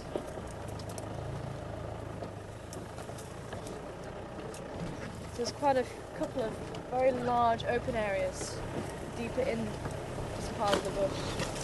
I think this is particularly deep, thick bush just here as we go in towards the drainage line.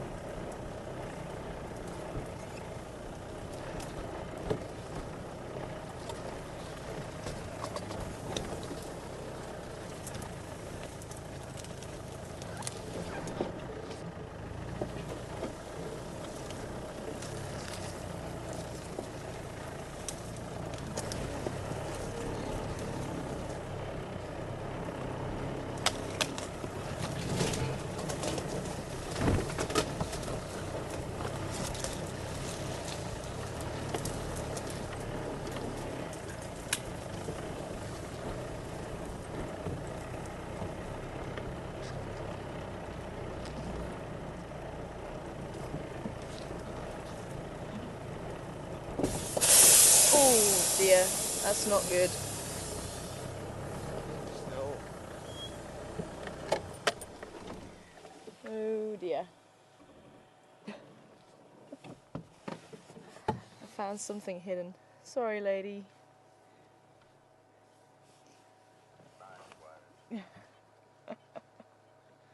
That's why we always try and going slow in when you're going through the bush, as we were, but unfortunately, whatever it was, I was right on top of it. You may have heard the air coming out the tyre, as did that female.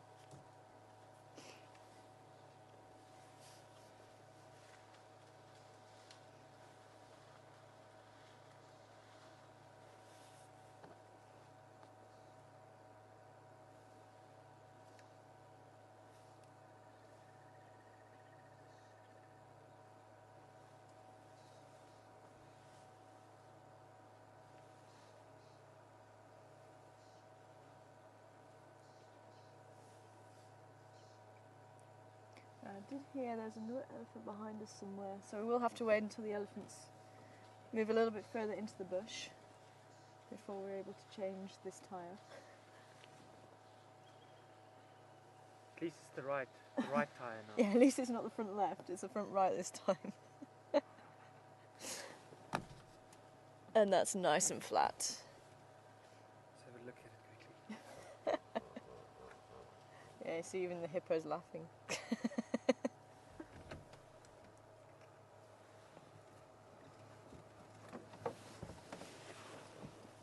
Can you see it from there? Kind of. Not really, no.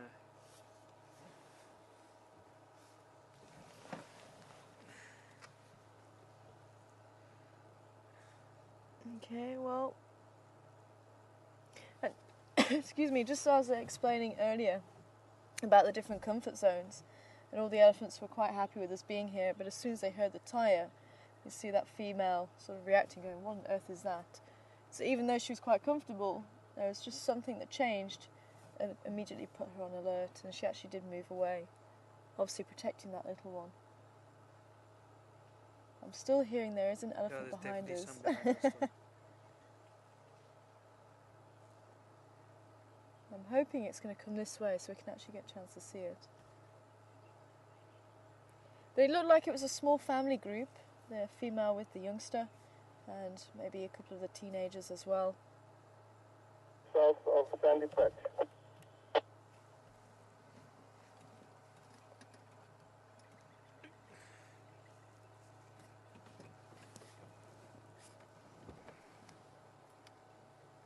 Stations the Llabib and Glove of Fambring east from Gowrie Dam. One station with the lock.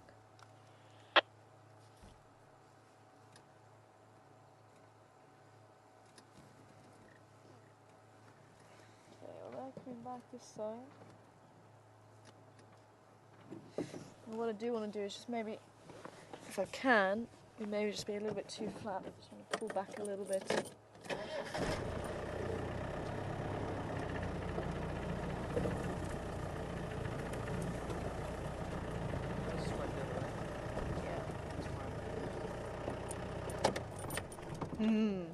I want to see what I drove onto. Okay, I think we should be far enough away from everything. Oh.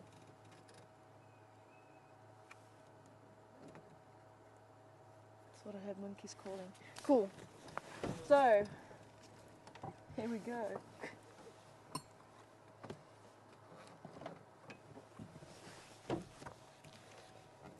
Must I come and join you? We'll see how we go.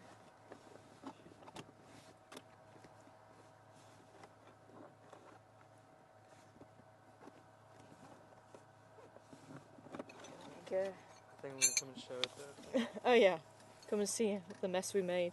I've made.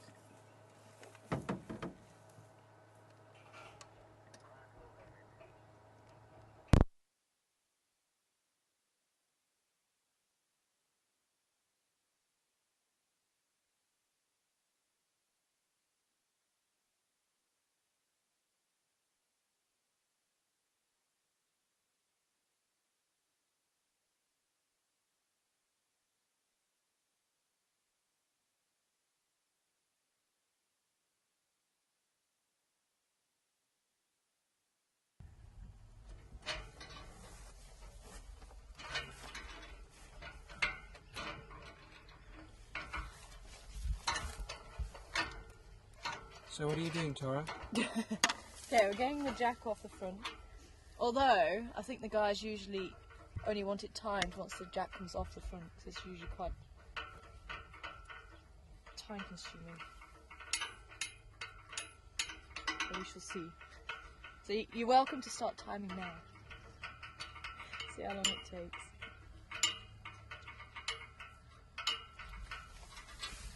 As you can see, the tyre is pretty flat. Nice one, Tara. I still want to go and find what it was that we drove onto.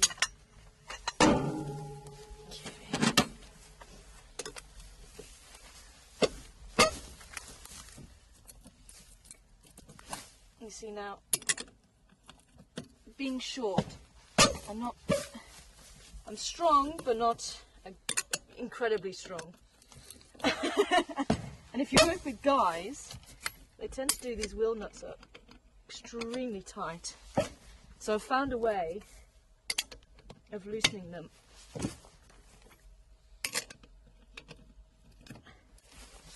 And for me, this is one of the most important things. If you work in the bush, you can't rely on always having someone available to do this for you.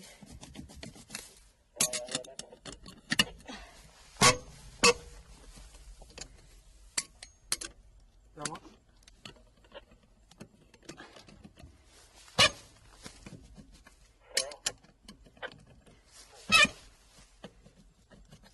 Over there?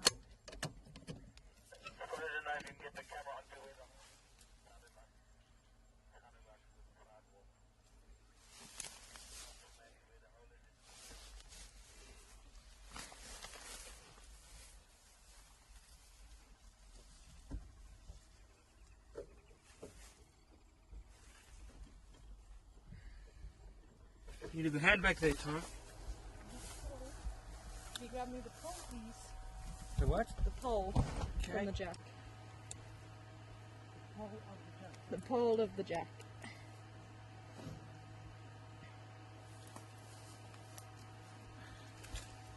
There you go. Oh, thank you.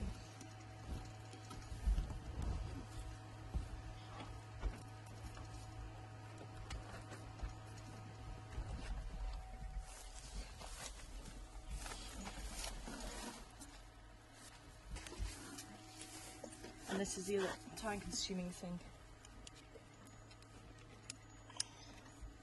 Okay, you might need to hold this down in place, please. Thank you so much. There we go. And that, you know, should stay by itself. I'm hoping.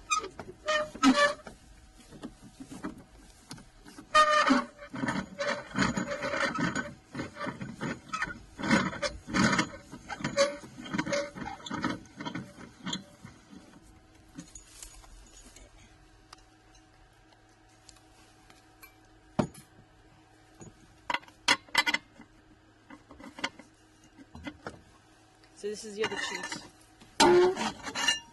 Just giving it a little bit of a longer section.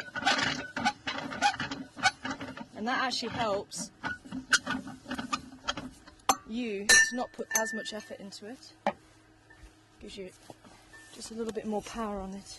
So we're going to have quite a beautiful sky tonight. Look at that.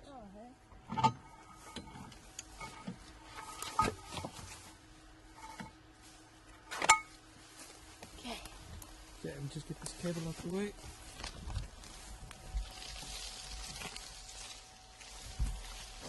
Right.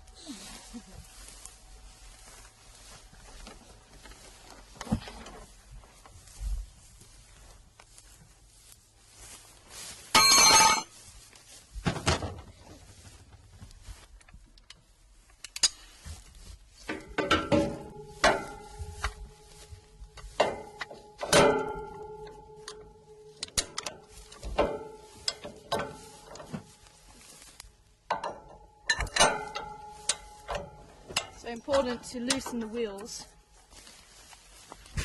Right.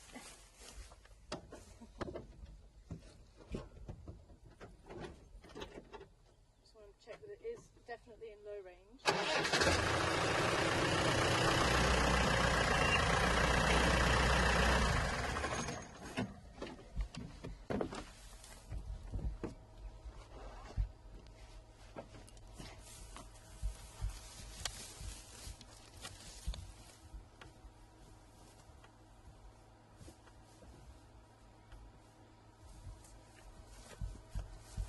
I'm putting the handbrake on just so it gives you a little bit more traction.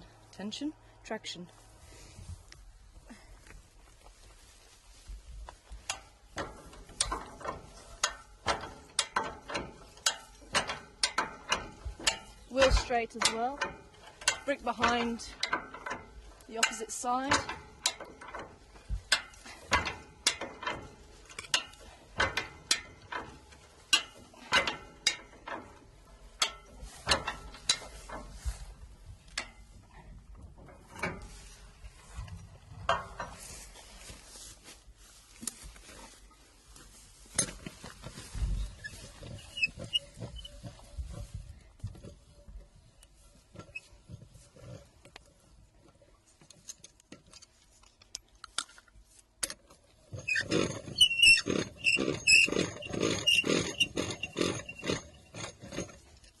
That's a nice sound.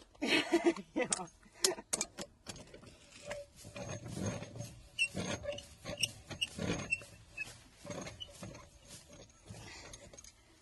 I remember trying to change a tyre once in pitch black, and there was lions coming from around the back of the vehicle.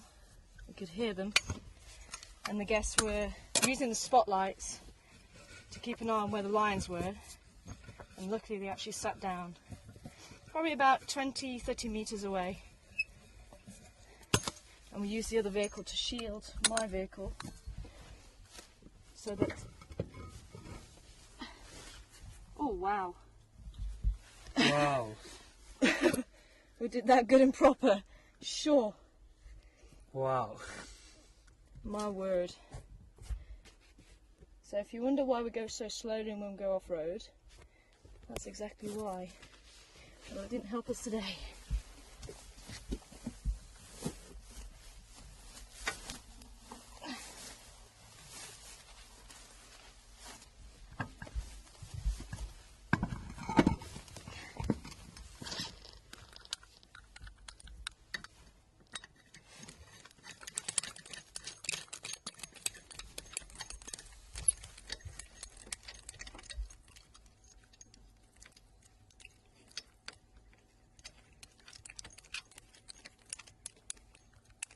Clock is ticking. It is.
Oh, that's why.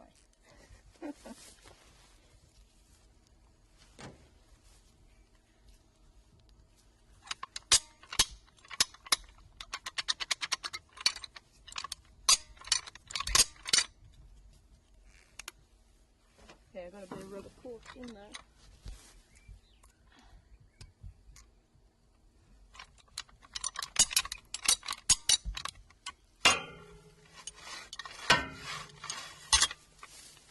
There we go. Pick that up. Fantastic.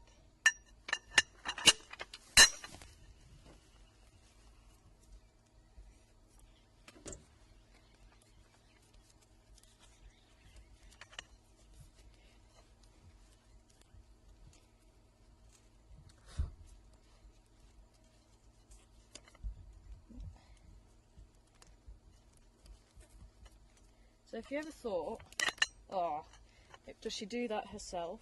Yes, she does.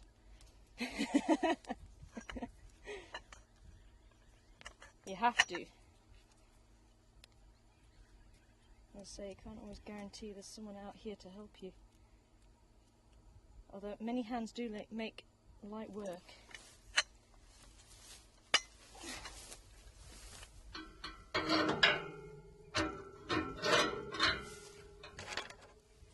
In fact, I think Siabonga asked me the other day, do you get flat tyres?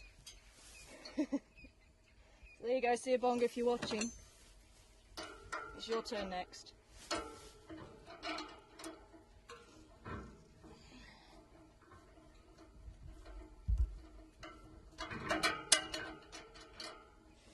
It's all these extra little bits that take the time. The actual changing the tyre is pretty quick. How are we doing with the sky, Herman? It's looking quite pretty.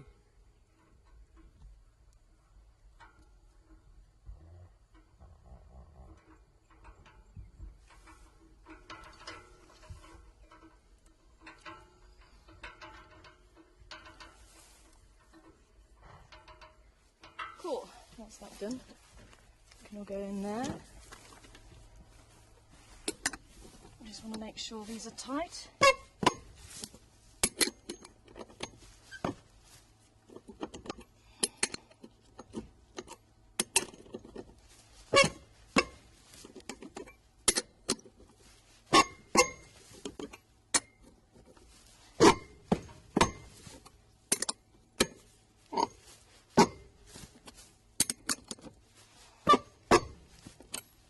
Okay, that one.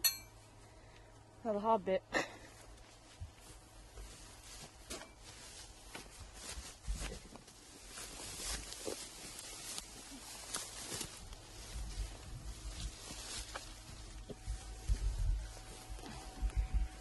Sure, do you need a hand there?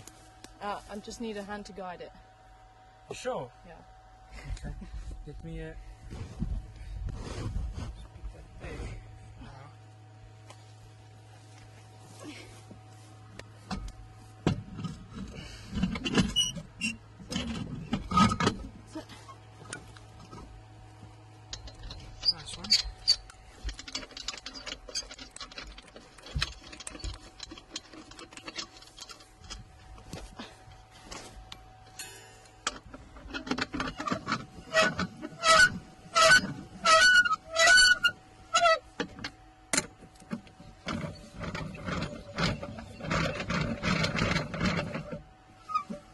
see, I've done it a few times. Okay. Try and get the aerial string back in.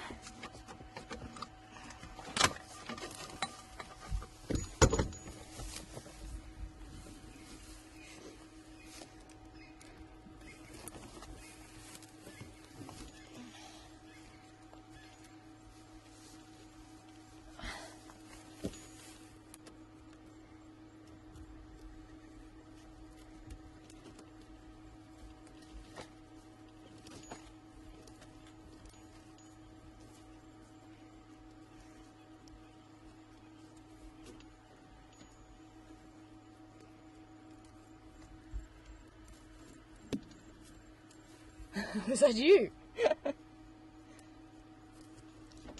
Talking.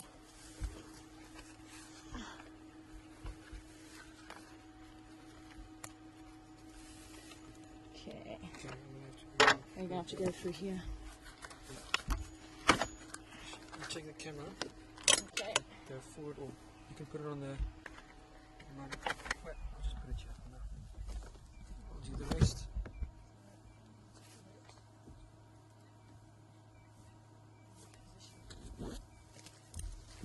So there you go. That's how we change a tyre on Gunda.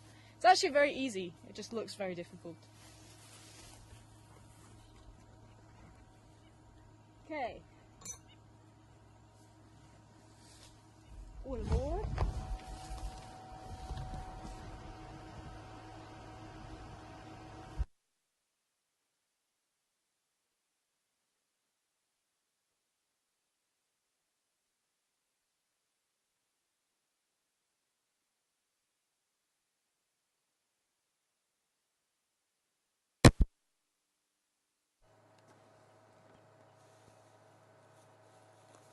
Audio's working now.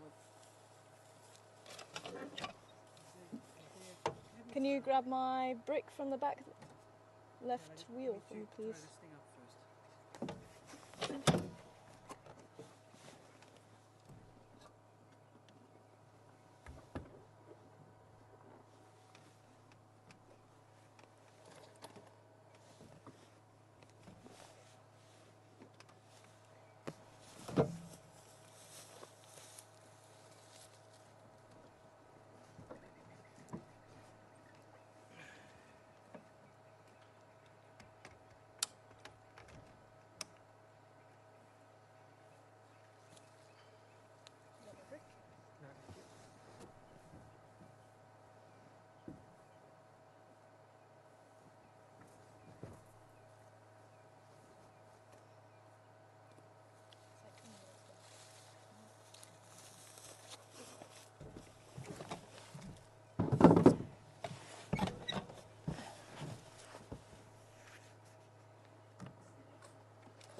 Probably not the quickest tyre change in the world. Maybe next time it will be. Okay. Well, I looked for a log, or the log that had that piece of wood attached to it, but I can't find it. So I must have just managed to catch a tiny little piece.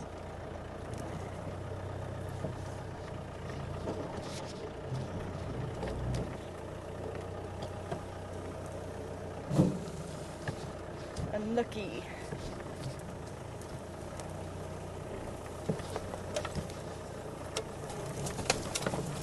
Ah, thanks, Susie. Apparently it was a bit quicker than last time.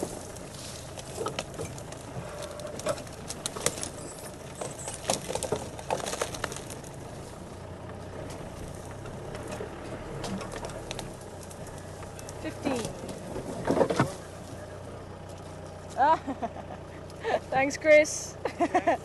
An Atta Girl Award. See, we can do things like that.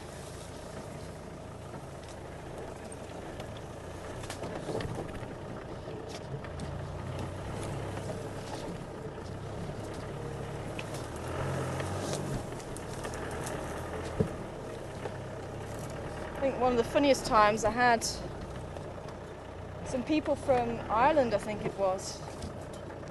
And I think, if I remember rightly, they were honeymooners. I mean, we got a flat tyre and it was actually on a gravel road, so I have no idea how that happened. And it was first thing in the morning. So everyone jumps out and just getting on with it, changing the tyre. And the wife turns around to her husband and says, "Aren't you going to help her?" And he turns around very sheepishly and says, "I don't know how." It's quite funny. But I wouldn't even know where to begin.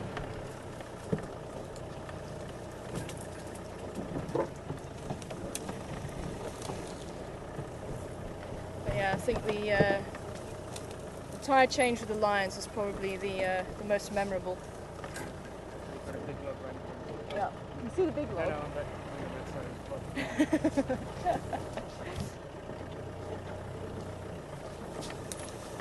But there wasn't even a log there for me to drive over. Oh well. Okay, well, let's go and have a quick look down towards the lodge and then out onto the plains. Unfortunately, we missed the chance to see the baboons, so we might have to try and see them in the morning now.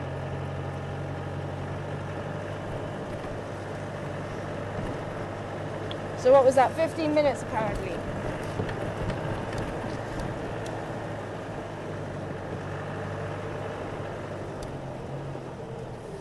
With all the trimmings.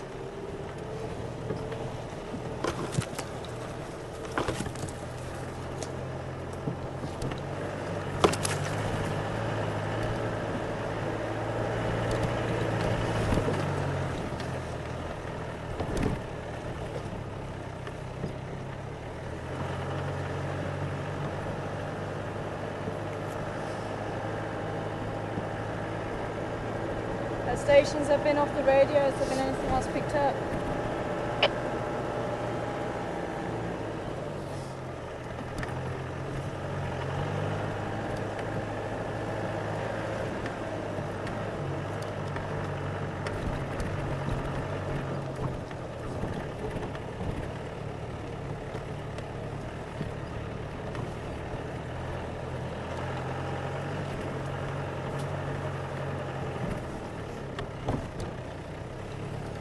Elephants have moved off completely.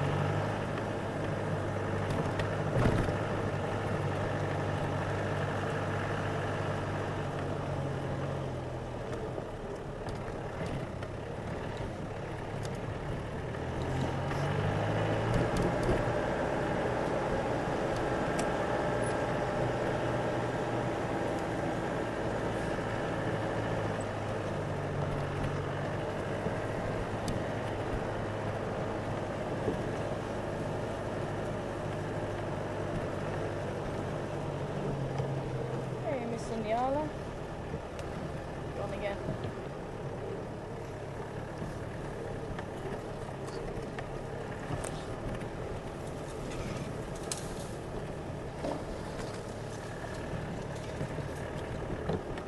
So I'll just have a quick turn around here and then we'll head out onto the quarantine area down Voyatella access and just see if Karula, if she has been around Sandy Patch, maybe she'll be coming back here.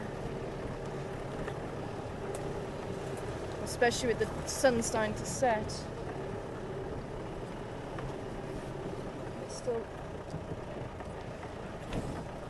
fairly bright at the moment.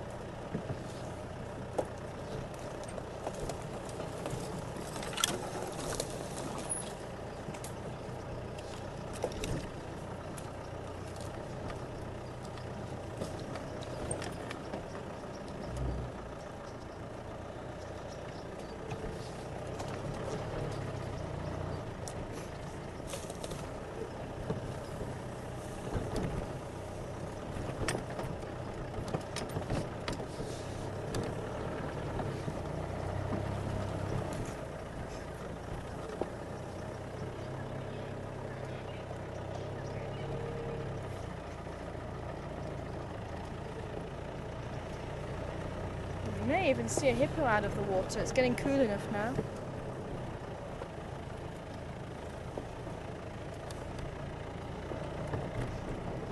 Oh, hello females. There's a female Nyala just here.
There's plenty of francolins around, but no calling as yet.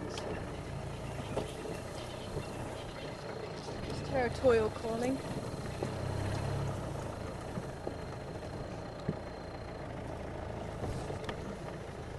Nobody walking over our tracks.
I can't believe it. These clouds are like they're going to bring rain. This is not the time of year that we should be getting rain.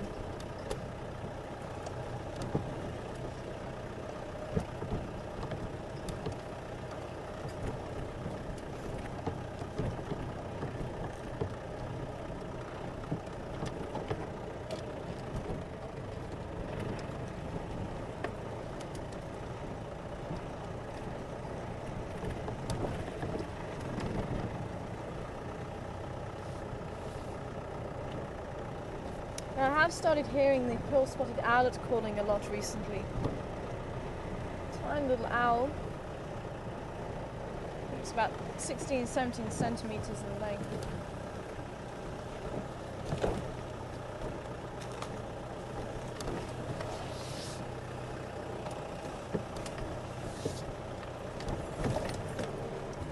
And the Verreaux's eagle owl has also been seen recently. A couple of nights ago, I think. Which is the largest owl that we get here.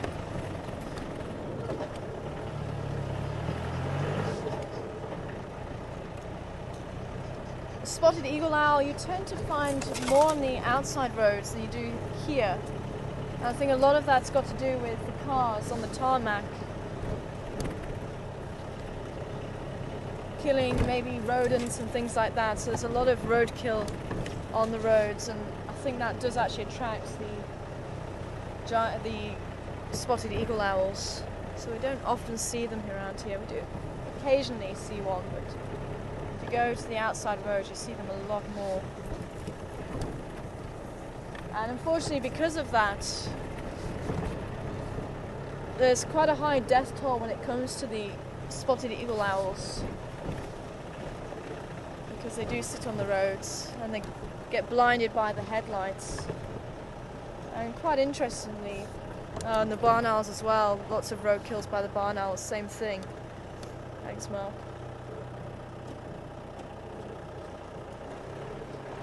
But we did hear something very interesting the other day. I think Mark was telling me that the lorries, there's been a study that's been done on them because there was owls who had broken wings and there was not a other scratch on them. There wasn't any other form of injury, and they found that lorries create a vortex that even though the owl may fly up, the vortex is strong enough to actually break the bones. So not only do they get actually physically hit by cars, they get damaged in that way too.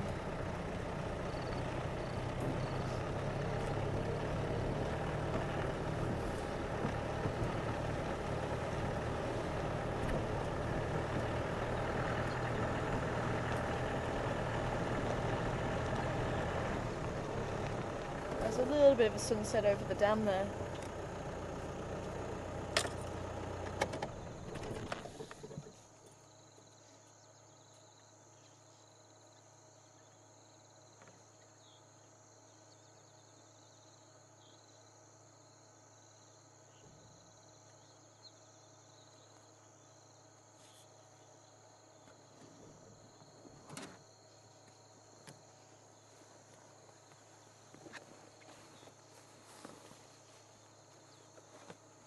And the ripples from the hippo.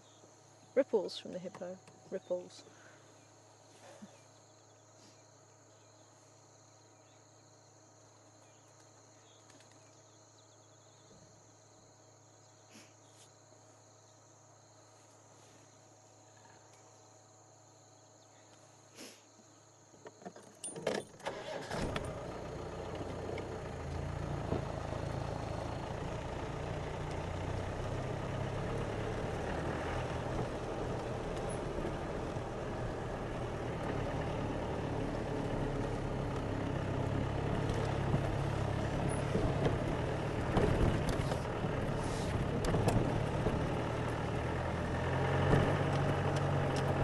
It's amazing how much of a difference the cloud makes. How dark it gets so quickly when there is cloud.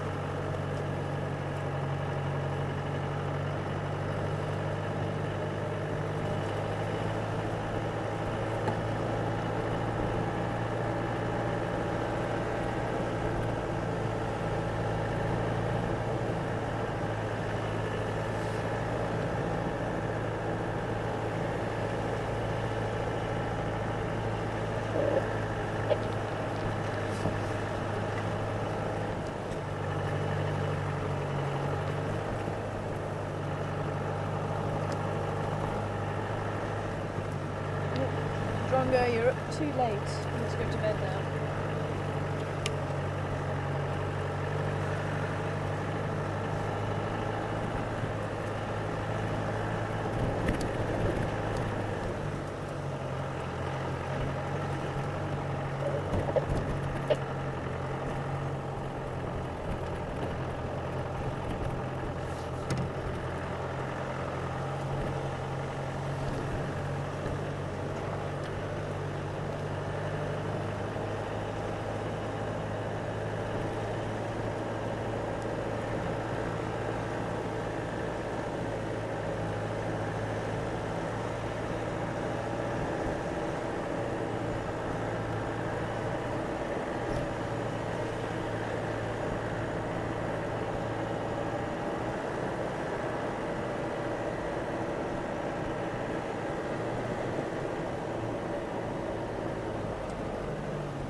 Just having a quick check to see. Oh, the baboons are in the trees.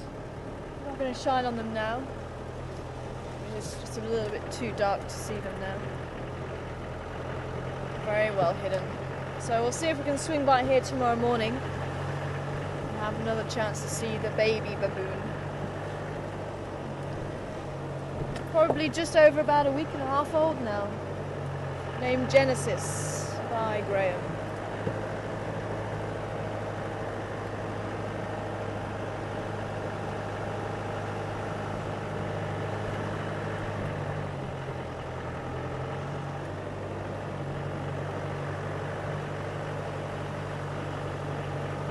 Just about to see the shadows of the bachelor male impala, with them being a diurnal animal. We don't shine on them now. Gives them, or predators that are in the air, an unfair advantage. You may blind the animals with the light, not permanently, but temporary. So if there are predators around,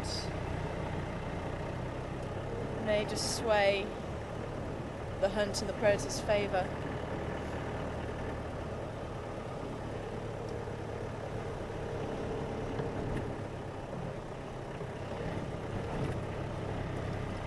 Let's head down this way. You never know. We may just bump into Karula walking down the road.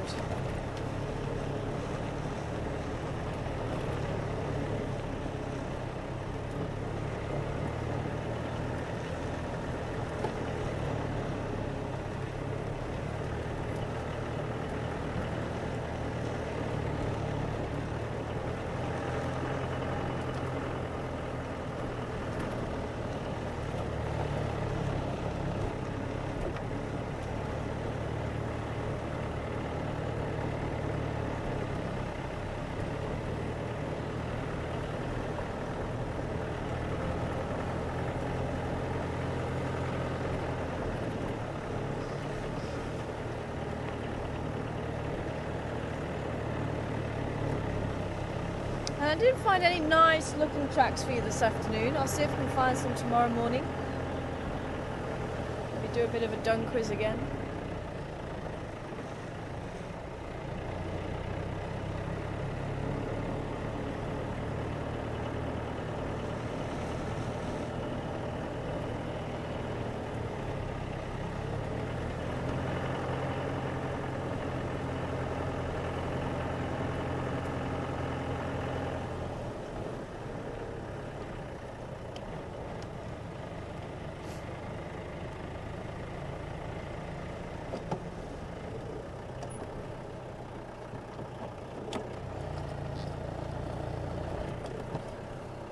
Oh, yeah, there's some leopard spoor here.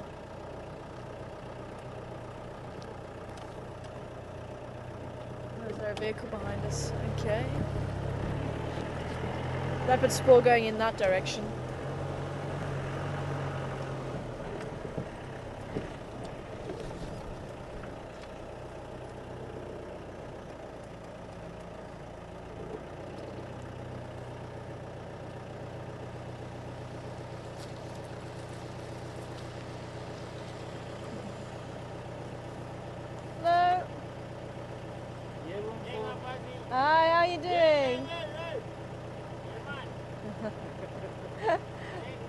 How you See you doing? later, Bob. See you later.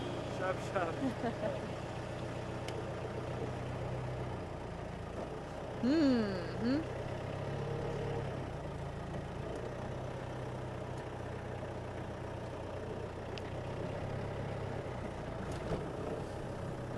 Maybe we need to check down this way though.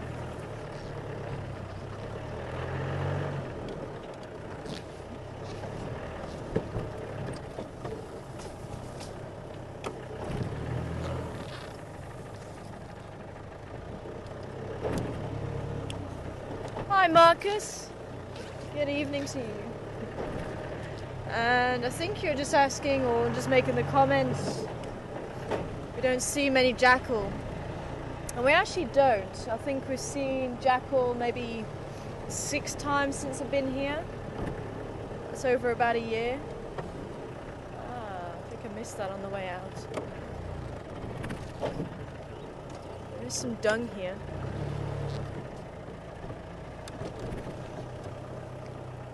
And it just look like leopard dung. And it does look like young leopard tracks this side too. Maybe these are from this morning. But that adult spore, I think it is, the adult spore seemed a little bit fresher.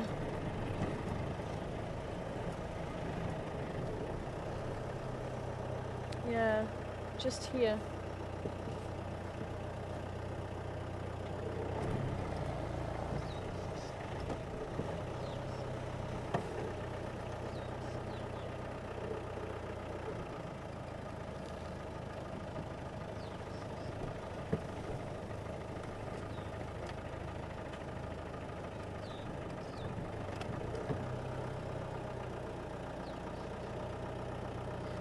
There's too much traffic down here now, unfortunately.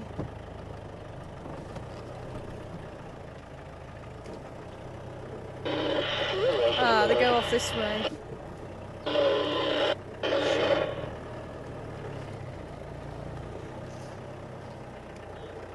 Over the top of some of the vehicle tracks.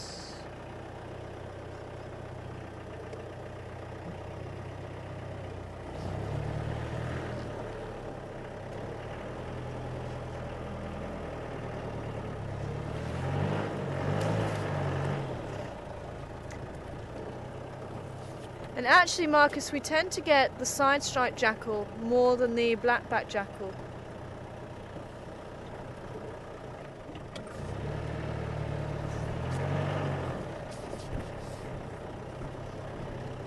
And I think if it's the same Marcus who I'm thinking of, I think you do have a profile picture of a black-backed jackal on Facebook. It's the same Marcus. So I think you have quite an interest in jackal. And occasionally when we do find a kill, the jackal do come around. And that's when I've seen the black-backed jackals. And it's funny, on my old reserve we used to see them a lot and even hear them. Here you don't tend to hear them calling. It's quite an eerie call.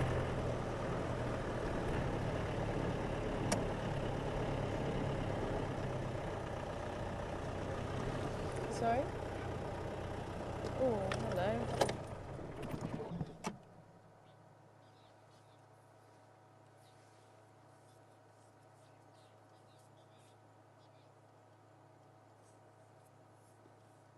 Think. What's way in front of the road? Oh, hyena. Hyena in the road.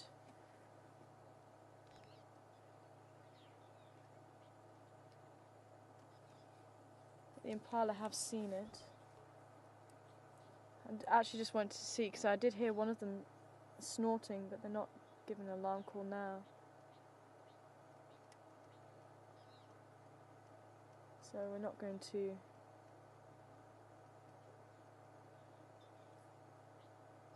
change anything now.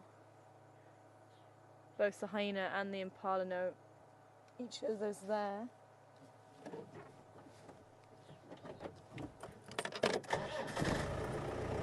wonder what they were looking at. They were actually just looking straight forward. That's why I just turned the lights off quickly, just to see if there was anything moving around. And there goes the hyena.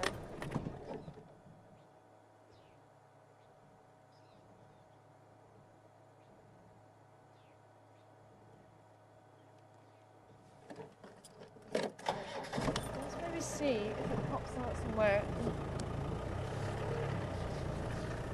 on the road. It looks like it's cutting through there.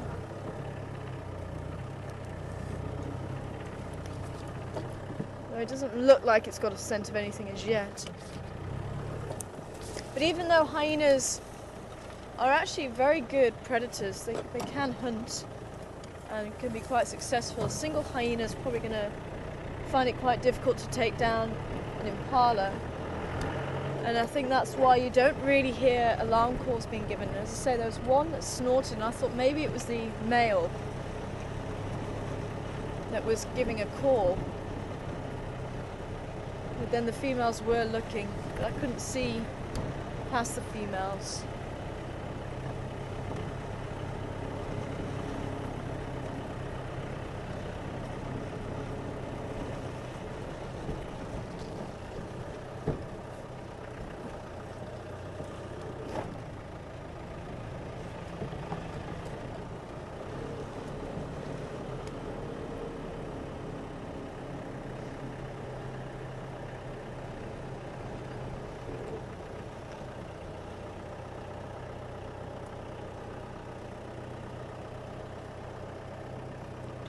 Quite thick bush in here.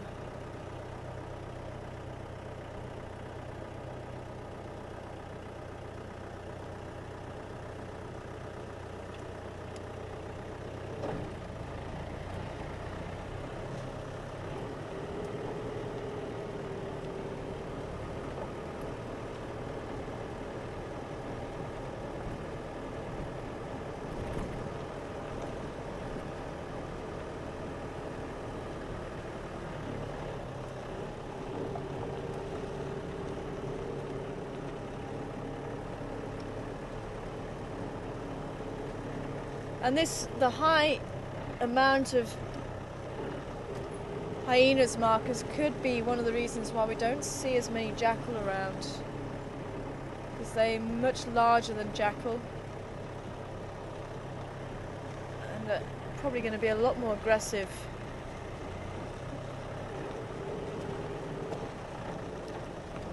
At a carcass.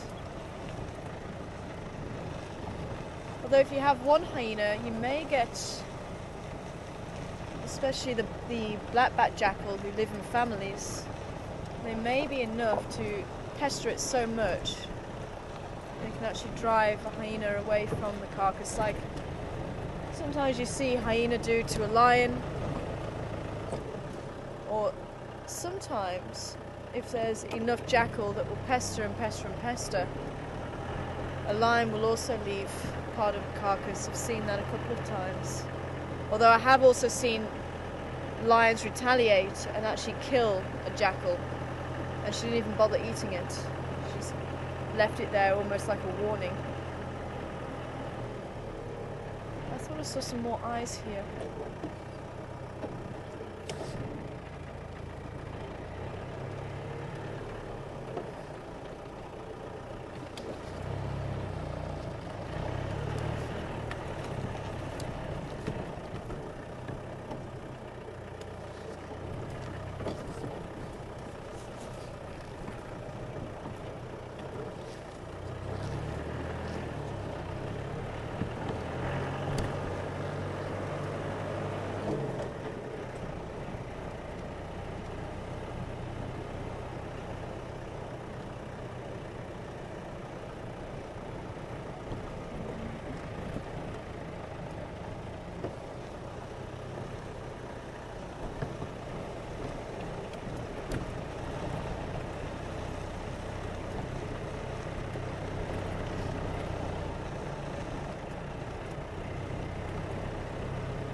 Hoping he was going to get on the trail of Karula with the cubs this morning.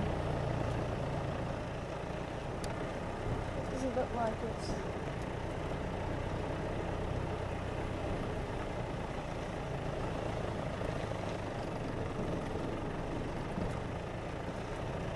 Not obviously to go and find the cubs, but to maybe see if Karula's made a kill.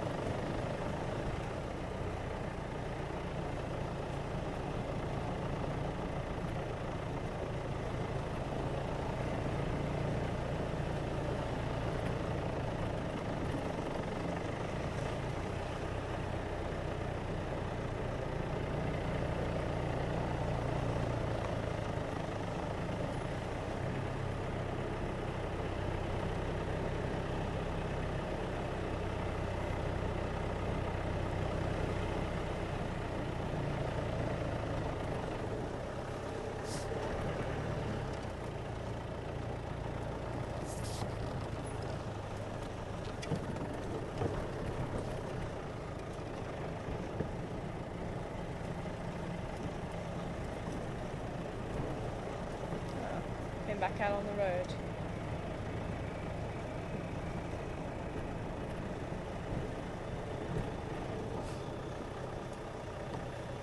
Was that an Impala? No, that was an Impala.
And there's Giraffe.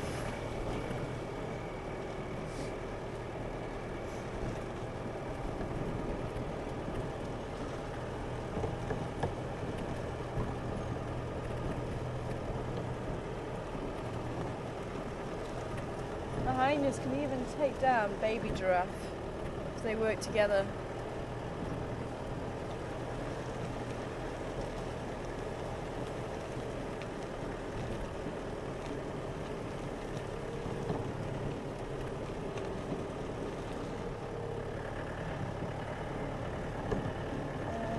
With them being diurnal, there are a couple of youngsters there. Not baby, but they are youngsters.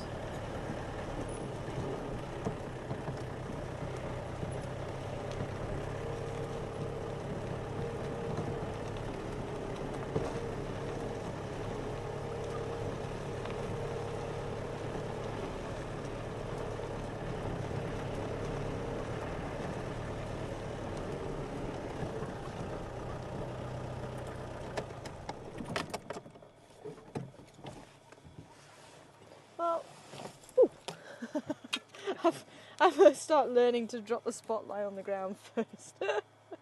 Sure, that was actually quite a deep deep part. But thank you very much for joining us this evening. I hope you've enjoyed it. It was a little bit of a quiet drive, but always great to see some birds as well that we don't often get a chance to see. And thank you for the questions too.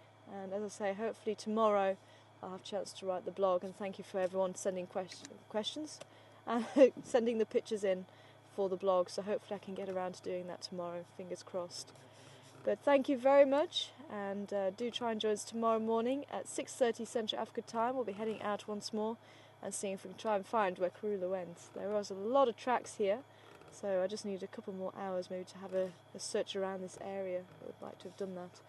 But do join us. Wherever you are in the world, take care, and we'll see you again soon here on Wild Earth. Bye for now.